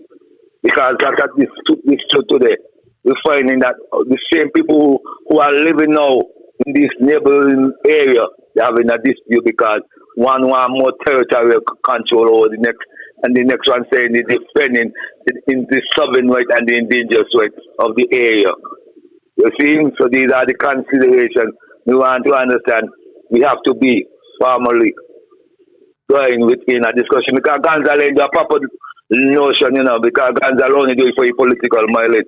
I don't know what these leaders in the region, they look for things to be political mileage. You saw a picture of the Prime Minister, so he went to that same discussion and he didn't even bring the tail in what the discussion resolved into the matter. He didn't even raise a concern to it in the Parliament discussion, in the budget debate.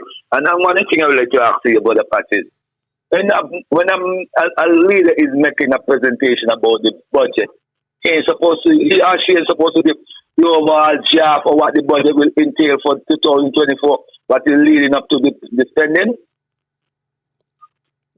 Well, he would give a general overview, but his ministers would then, for each minister and their departments or ministries, they will give the details, but his budget will have, yes, at least the numbers in terms of the total recurrent and capital expenditure and revenue, but the breakdown for each ministry is sometimes it's in the budget address, yes, and at times, but all times it would be in the different ministries, and the ministers would make their presentation, if I understand what you're asking. Well, I didn't hear him disclose on what the capital expenditure will be. Oh, okay. In full authority. He break down on what he emphasized and shown ministerial ground from his post and other ministerial ground from other ministers' posts. But to give an overall draft in what the capital expenditure will be, he didn't give no value to that in the discussion. And if I wrong from what I heard, because I listened to Parliament discussion of the budget debate from his presentation being a waste within 5 minutes, 5 hours and some kind of stupid minutes there. Waste for a reason I don't know. Not disrespect him, but he can combat better than that as a young man. You listened to the 5 hour presentation, the entire presentation? Yeah. Wow. I listened to the 5 hours and I was trying to figure where are your capital spending overall job you're discussing on. Not that you even could present to us to let us know, well, you'll be spending over $1 billion or more to this $1 billion what you said in 2023 from 2022. Budget debate. What about what he said about the medical marijuana? You listened to that? I ain't ready yet to that. I want to say something on that, the border patches, and I'm glad you asked a question of that. I could have been it in the discussion of all if I say don't want to make it so. Here is it there that since November of 2022, this is Rasaya speaking that nobody is a member of no committee. Rasaya Mandela Tunji Naskala Reed, Michael Mills and Iron Reed's son is speaking this without any fair fail. Since 2022, November the 18th of my birth strong, I get a call from the office of the Prime Minister in tail to I that they have selected me to be a member of this licensing authority. The person asked if I willing to accept of it being selected. So I say, may have no problem with that. Then she said to me, I have to keep it confidential. This is my response to her. I said, you don't have to tell me nothing about confidential. I know all about confidential. But I will say this to you. Whenever the work is done and the report is given, you are better give to the public what was given by you all from the report. Because if there is no report given, you all ain't saying nothing about confidential. Just to cut long story short, in a meeting have been held since the committee was established by the new administration that is gone in from since August. You see? And then they got into Parliament talking about they're doing legislation to correct damages that are done wrong. But they're still doing damages to the people, not to us, because nobody can come move me from my use of herb, I mean, I just use herb for smoking at all, When I talking to you, I even biting up ganja seed for mineral and vitamins that we don't use in them capsule wires that sell in them drugstore called pharmacies. Yeah, so which I'm sorry to interrupt, so which committee are you referring to though? What was the name of the committee? The licensing authority was established. Yeah, sorry, the licensing authority. Okay, right. Knew what when he said the new CEO is Daphne Alexander. Okay. That's his statement. So I'm talking from that committee. You see? Okay. Since 2022, November the 18th, my ban Shang, I get the call. And up to now, not even a body meet within from since 2022. And we're going into 2024. And they passed the legislation. So I approached the Attorney General today at the government headquarters. And I said, y'all know I'm doing something wrong. Because I even put it to the Minister of Agriculture, Simon Douglas.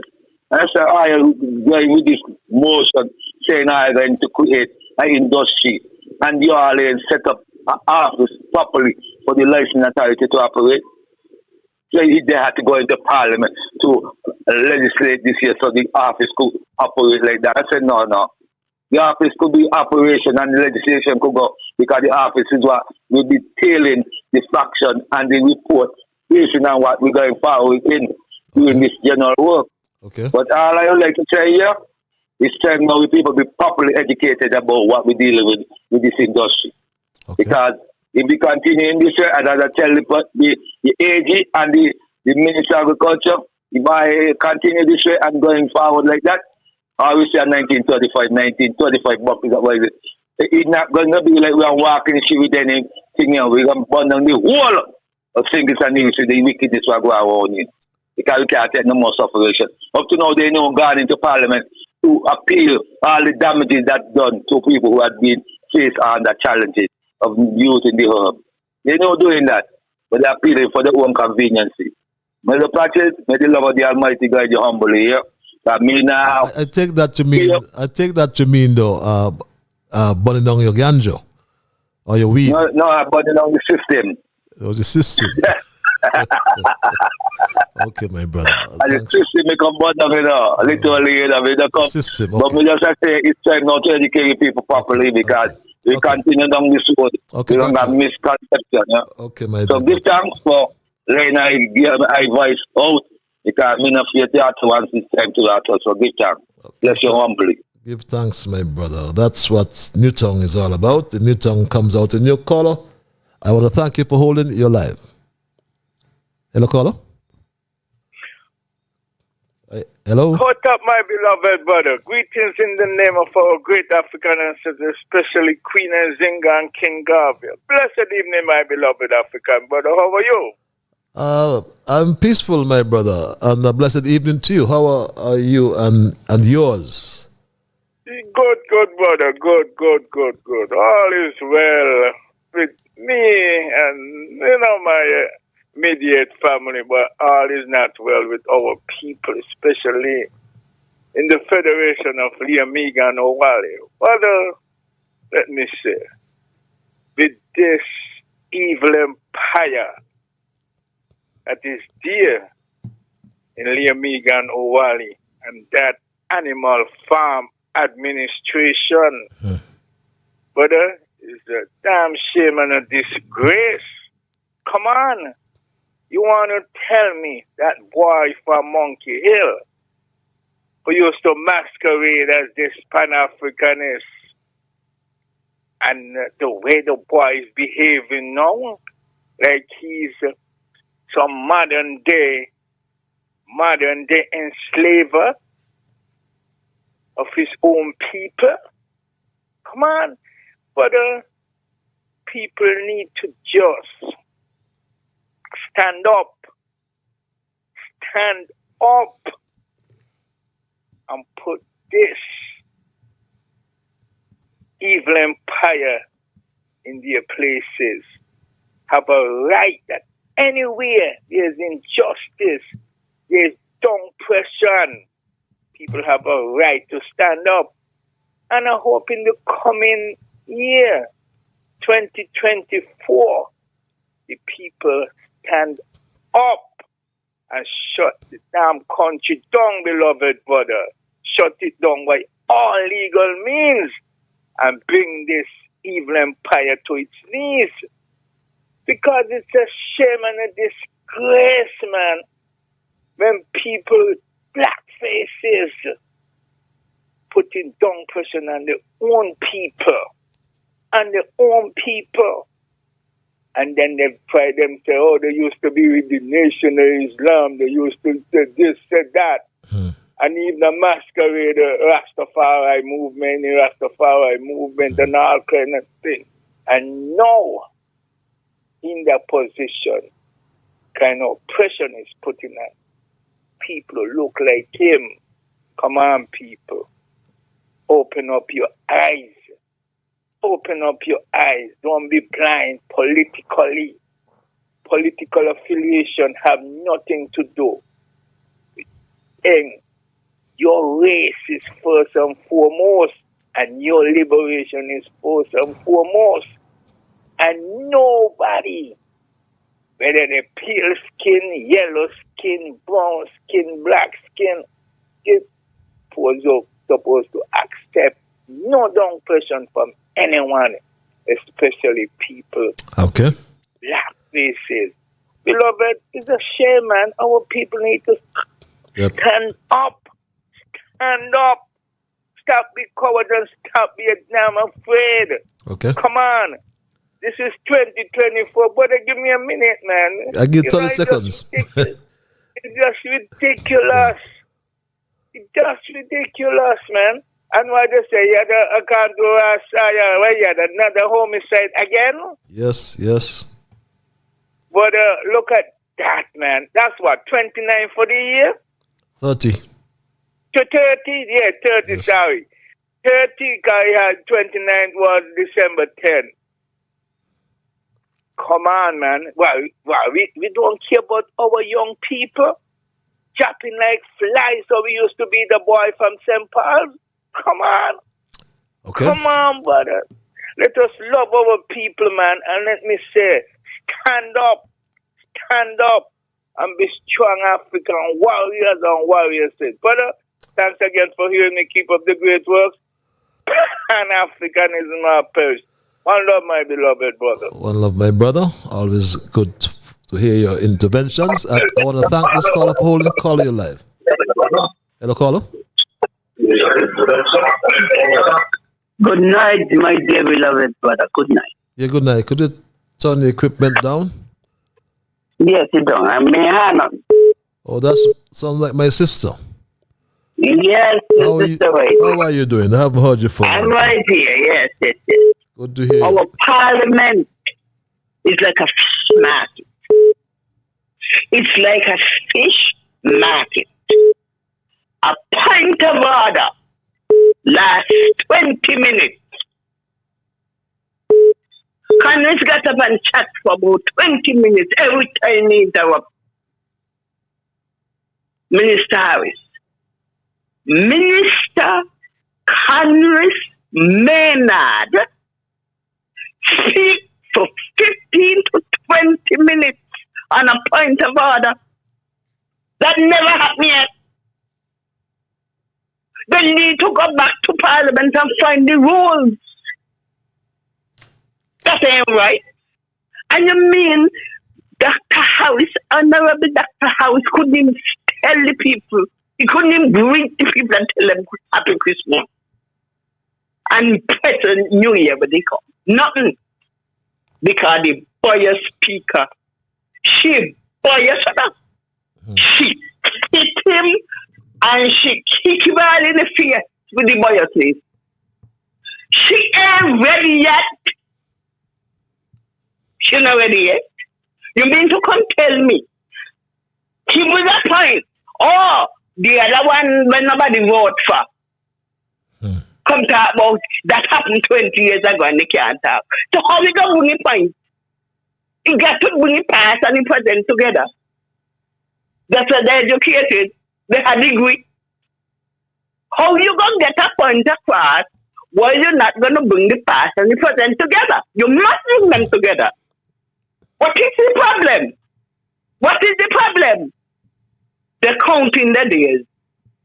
Because he can't talk in parliament, but he going on the media. He going on the media. And it's time enough for we go on the street. Already. Old, but already. This is not right. You mean to say, even he see it, even he see it, he can't tell the people them happy Christmas. And wish them a bright and prosperous New Year. This is the last budget for a year. He gonna be from parliament. The outer, I'll tell you, he burned me, you know. Okay. If you hear me anyway, Yes. just tonight, Yes. he burned me. Anyway, I know you want to wrap up. I feel your pain. I feel your pain, my sister. I feel your pain. Man, this is not right. Yes, yes. This is not right. Harris will be on. He'll come on this parliament on Thursday. Our the People's Parliament. He can't. No, every 2 minutes, it's an put up. They interrupt him. No points. They interrupt him. No points of order. Point of order. No points of Point order in this 20 parliament. minutes. Okay. Point of order last 20 minutes. Okay. That never happened yet. What kind of never. She need to go back in the book to read them. Okay. Thanks a lot. Anyway, yes, I got it. Good to hear you, my dear. Good to hear Good you. night. Good night. Good night. Well, on Straight Talk, we will have no points of order on this program. And third Prime Minister Harris would be on Straight Talk this coming Thursday. We perhaps will have as long a session we wish just before the Christmas. Caller, I want to thank you for holding. You're alive. Hello. Yeah, Mr. Lightwood, man. Good evening, man. How are you, man? I am peaceful, my brother. Yourself? Yeah, pretty good, man. Got in late, but yeah, real quickly, you know, I was really listening to Sean this afternoon, and you know, he was making a good presentation. You know, he was coming with some evidence, you know, to back up his points. But what I didn't like, he was really being interrupted a lot for real. So, you know, I detected some biasness on the speaker, yes, as well with some of these other callers. You know, and maybe undoubtedly they probably robbed them of some of his time, you know, but I guess, you know, he got some half an hour additional time there at the end, but I don't know if he got really sidetracked or if he got all his points that he wanted to get across.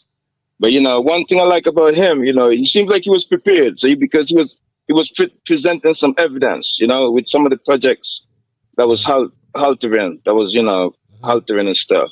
Yep. But anyway, man, like I said, you know, we didn't really get to some of the focus on the budget, like the overall amount allocated, total amount, and the amount allocated for the big talk of the day, agriculture. So you got to make sure you let the public know those two amounts, man, at least. We want to hear how much they're allocating for agriculture because of the big conversation they have about trying to reduce the import bill and this 25 by 25 agenda that they're rolling on. So those are my 2 points that I want you to come back with. You know what I mean? I don't know if you dispel that yet, but you have to get those figures for us. So the common man, they want to just zoom in on the figures, man. They want to see if they're really serious about this agriculture or not. We want to hear how much is allocated for agriculture and the total, you know, allocation for the total budget.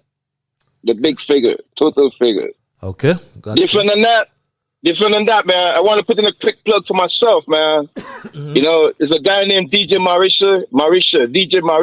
I want to get in touch with him, man. You know, I don't know if anybody out there can plug me in. I want to get a hold of DJ Marisha. You know, my name is Burl Jones again, like everybody should know that by now. You know, I'm from Cotton Ground, Nevis, and my number is 862-218-6422. My number is 862-218-6422. And anybody who wants to talk with me, they can reach me on WhatsApp. But I want to get a hold of that guy, DJ Marisha. If anybody can get me plugged into him, you know, I really appreciate that. You know what I mean? I need to have a conversation with this guy. Okay. You know, so with that said, the guy went over to Nevis, and I was impressed on what he did. You know, he went over to Nevis and he brought some awareness concerning the project there. The man traveled there from wherever he traveled from, and he took out a permit to have a march. And him and myself as well, I'm very disappointed that the Nevis public, especially the opposition named NRP over there in Nevis, you know, a lot of people is trying to push them to, you know, stand up as an opposition over there on the Nevis side. But here we had this guy named DJ Marisha. I don't know if you knew this, but the man traveled to Nevis some few days ago and had a march set up there, and only like 3 or 4 people or 5 people at the most, how much of a people that showed up in terms of, you know, the awareness and the opposition on the Nevis side of things. I know you probably would want to have a big march. You want to hear that you had a big march over there, but your patches, if I get to send you this video, you too will be disappointed in what you were saying, bro. Okay. You know, I don't know if it makes any sense to be exerting your time for the opposition to stand up in Nevis, but from what I saw, I was real disappointed, bro. Like I told you all the time, there's deadlock across the Narrows, no opposition. And if you see this video, you definitely will come back and tell me Thursday, yes, of course, you were right. There's no opposition on the Nevis side, according to this video that I saw. So my hat still goes off to the guy, DJ Marisha. I don't really know him, but for him to try to go over to Nevis to bring the awareness to the people, that was kind of really cool on his part. And whether he was successful or not, at least I know he will still have some, you know, satisfaction that he did what he wanted to do. So that's my little contribution tonight. I would love to get a hold of this guy so I can have my personal conversation with him. But different than that, man, enjoy the holidays. And to you and your family and everybody else on here, and to St. Kitts and Nevis people, and I wish everybody the best going forward. But the number 30, as in the murders, was always my magic number for the year. And if I was to bet $1 million on that, bro, I knew I'd have been winning $1 million today. Okay. And it's sorrowful, yeah, but it's negative. But we need to focus on that, because one video that I have to send, I want to send you a video as well. So if you can just spell your number out again, I can have a clear number to send you a video on WhatsApp, and I'll send you a video off. And, you know, on the video, they said that a trigger that can create a stir in the country to move the current government is such thing as the murder rate. So the murder rate is increasing, and they're not really focused on it. But it can be a trigger that can create the downfall. But the power is in the people's hands, and the people got to know that. And, you know, good luck to you guys, man, and enjoy the rest of your night and the weekend and the rest of the holiday season. Thanks a lot, man. Thanks a lot as well, and you do enjoy likewise. Patches reads this email. These worthless vagabonds, people in government, just now refuse to give Timothy Harris any extra time after all their stupid interruptions and distractions aided by the speaker. Mr. Harris asked for extra time, and the speaker put it to a vote, and Patches, none of them answered. So Mr. Harris asked the speaker to let them record their votes. So they were asked one by one, and all of them said no. This government don't want anyone to know about the bad job they are doing of running the country. So they are trying to shut up everyone from speaking out. Congress is acting like he is Speaker of the House, and the Speaker is allowing it, shutting down Sean and Timothy. Not even 5 minutes was given by the Speaker to Timothy so he could wrap up and wish the people Merry Christmas. The Speaker needs to resign immediately, along with all the members of this government, along with Mark Brantley, a worthless set of vagabonds, reads this email. And just for your information, our third Prime Minister, Timothy Harris, will be on Straight Talk this coming Thursday, which will be our final program for 2023. And I can assure you, on this program, in this parliament called Straight Talk, we do not entertain points of order. We allow everyone to express their views. And we do not suppress any view whatsoever. So our third Prime Minister, Timothy Harris, would be on Straight Talk this coming Thursday. So tell Saul to tell Paul, tell your friend to tell your neighbor, tell your brother to tell your sister that we will have the third Prime Minister on Straight Talk this coming Thursday, and nobody can shut him down, my Straight Talk family. As we wind down tonight's programming, I'm tempted to give this caller, I can only afford 15 seconds. Can you use it? Can you use 15 seconds, caller? Can you use 15 seconds? I can only give you 15 seconds. No more. 15 minutes? Okay, let me go straight to it. 15 seconds. That is, we had Colonel Sanders here, and we were controlling the crime. And they so want to do everything different to what they made there from the unity government. That they change it up and they move Sanders. And then they bring a man from here who was in America who could blow bugle. And I hear he a couple of weeks ago say, we gonna get on it and the crime gonna stop. But that was only American talks. Because who live here on the ground work hard to get it down to what it was on the unity government. So what do you think he could come here come do? Since he take up the position and say he gonna come down, it's four of them now. Don't get shut up. Three dead. Yeah, but since you say a couple seconds, well, let me respect it. So Thursday night, yes, let the hypocrite speaker and hypocrite do a night players convince. Let us see if they could stop you Thursday night. You have a good night. And all the best till Thursday, God willing. Thanks. All the best to you. Thanks for your understanding. And that's how we're going to end it tonight, my Straight Talk family. Because my time is done and I got to run.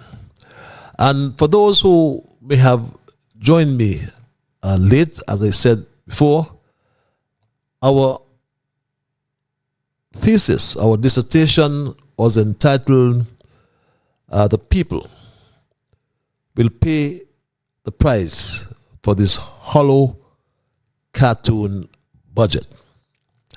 And we looked, my Stray Dog family, at the presentation, the record presentation of some 324 minutes. A 324-minute budget, would you believe, my Straight Dog family? But it was hollow. It was laced with political stuff and void of any central idea. It was the longest budget speech in our history, but it had absolutely nothing contained in it. It was hollow, like I said. This budget, like all government budgets, was expected to affect the lives, or is expected to affect the lives and well-being of ordinary citizens in several ways, and depending on how resources are raised and spent. It is also expected to provide opportunities to address some of the most pressing needs of our country, including the reduction of poverty in all of its dimensions, a goal that is recognized and adopted by many governments and by the international community, including the Sustainable Development Goals. In recent years, tackling inequality has increasingly been identified as an important policy objective that governments should pursue, as wealth and therefore power have become increasingly concentrated in the hands of a few rich people, my Straight Dog family. My Straight Dog family, Dr. Drew, in his cartoon budget, reminded us of the story of the Pied Piper.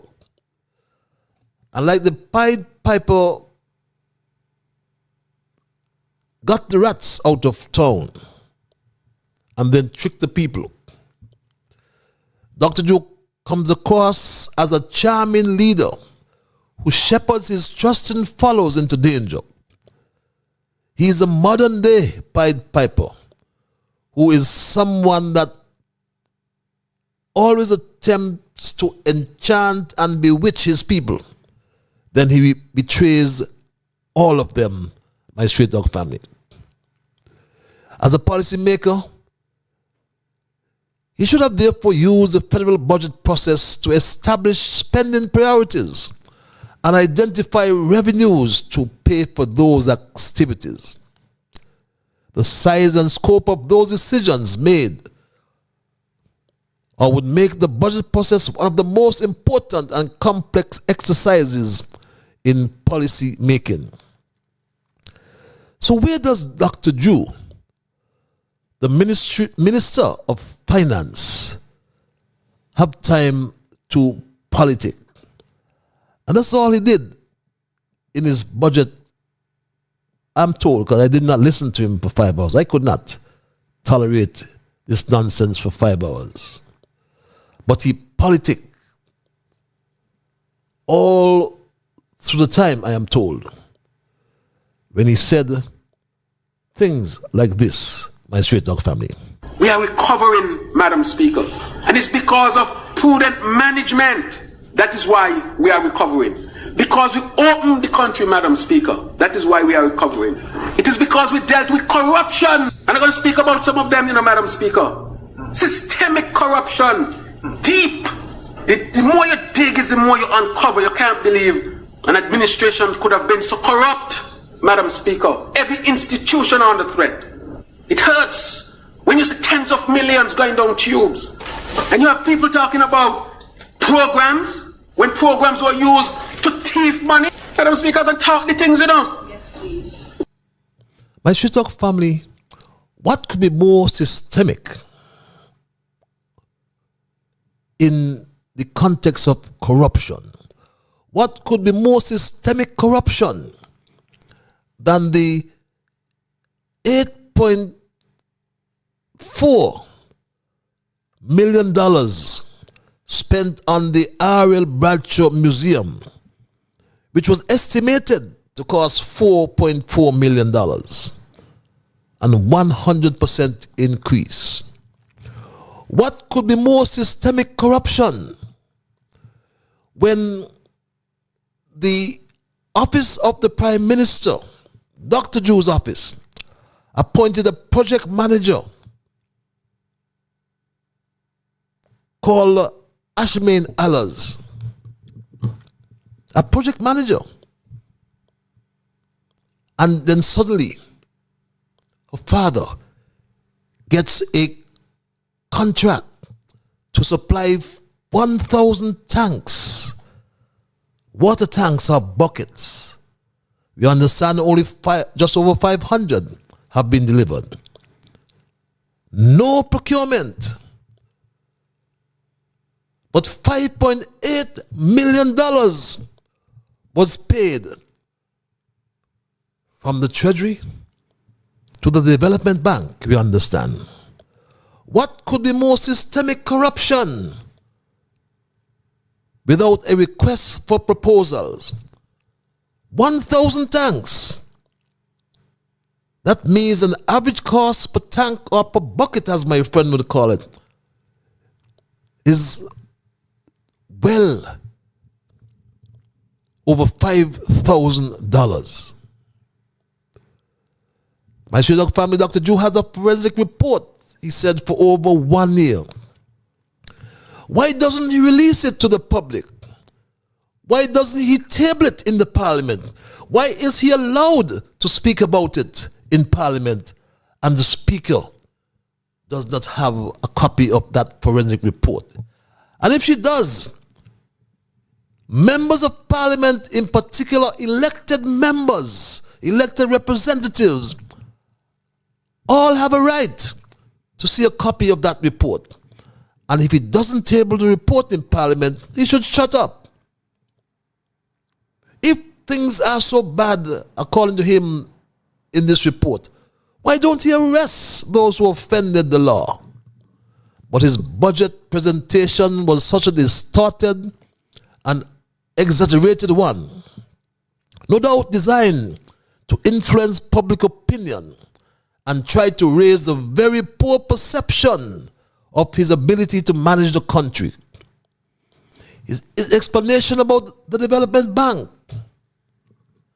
crime mixed with the many excuses only help to expose his continuing failure as a leader. Sadly, we learned tonight that there are now 30 murders for 2023 under Terrence Drew. Blood is on his hands, it seems, as the Minister of National Security. He inherited a situation with 10 murders too many. He promised to put it into single digits, but he has tripled the number that he inherited, now 30. And under his entire watch, for the 16 months or more, there has been 38 murders, my straight dog family. Out of government, he promised a minimum wage increase to $500. But the Pied Piper comes with an increase that still can't help poor people to buy carnation milk, to buy saltfish, or to buy sardine. So he makes it appear that the 2024 budget will boost the income of the poor people. But the increase in the minimum wage does not enhance their purchasing power at the supermarket or grocery stores. That he lies about the Bastille High School and the money spent. When he said this, my straight dog family. Madam Speaker, I have the records. Can you imagine you have a whole school, $21 million, and not a block laid? Those things are painful, Madam Speaker. Well, my straight dog family, before a block is laid, wasn't an EIA done, an environmental impact assessment? How much did it cost? You must have that information, Dr. Drew. Wasn't there designs done? How much did they cost? And they had to be approved by the Development Control and Planning Board. So many things were done. So many things had to be done by straight dog family. And before a block was laid, there had to be many other things done.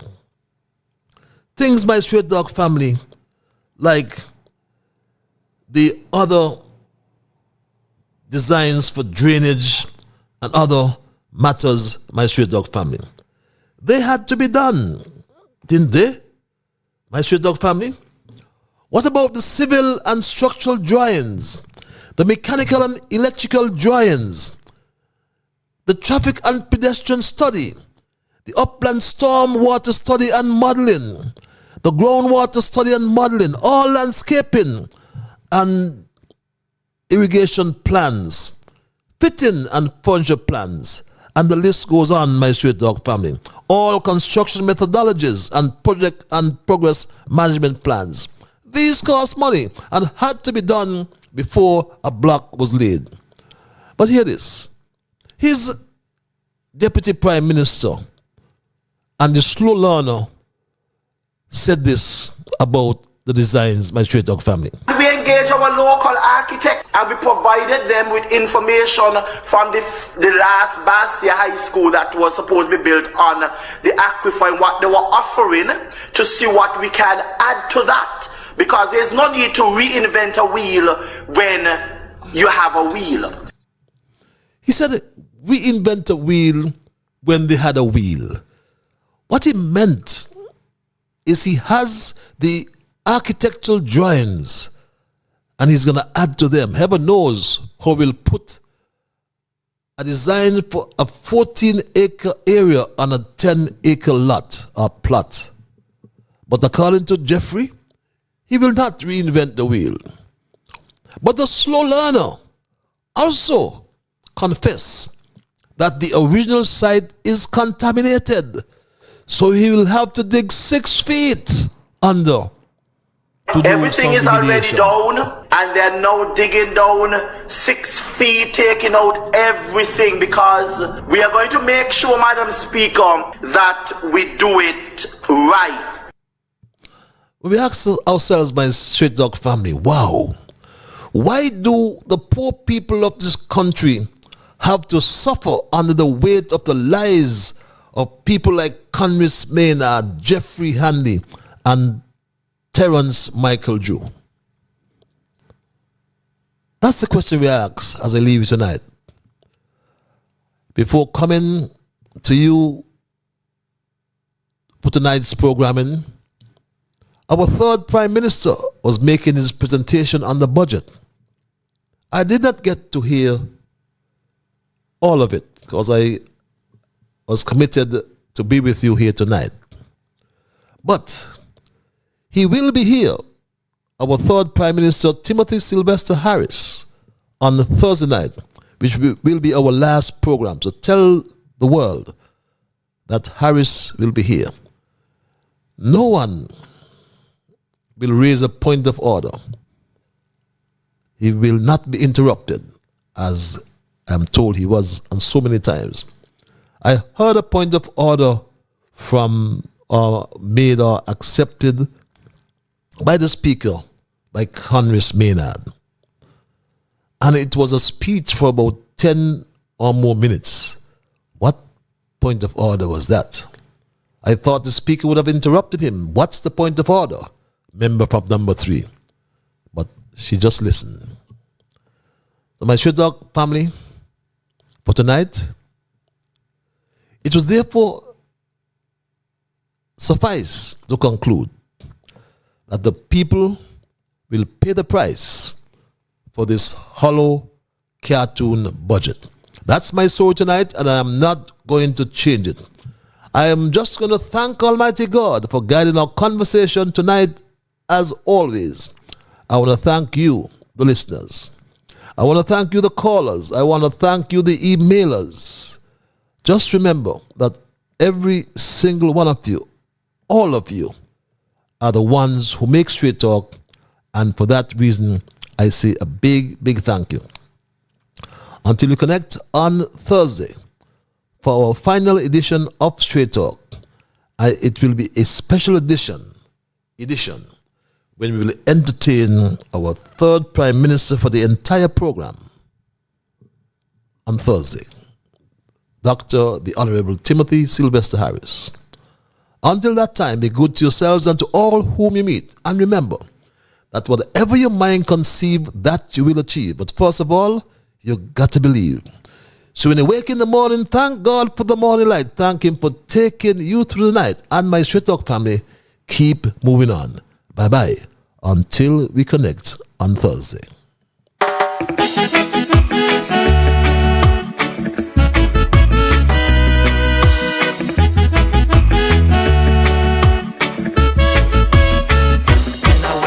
The morning, I thank God for the morning light. Give Him thanks and praises for taking me safely through the night. For the rest of food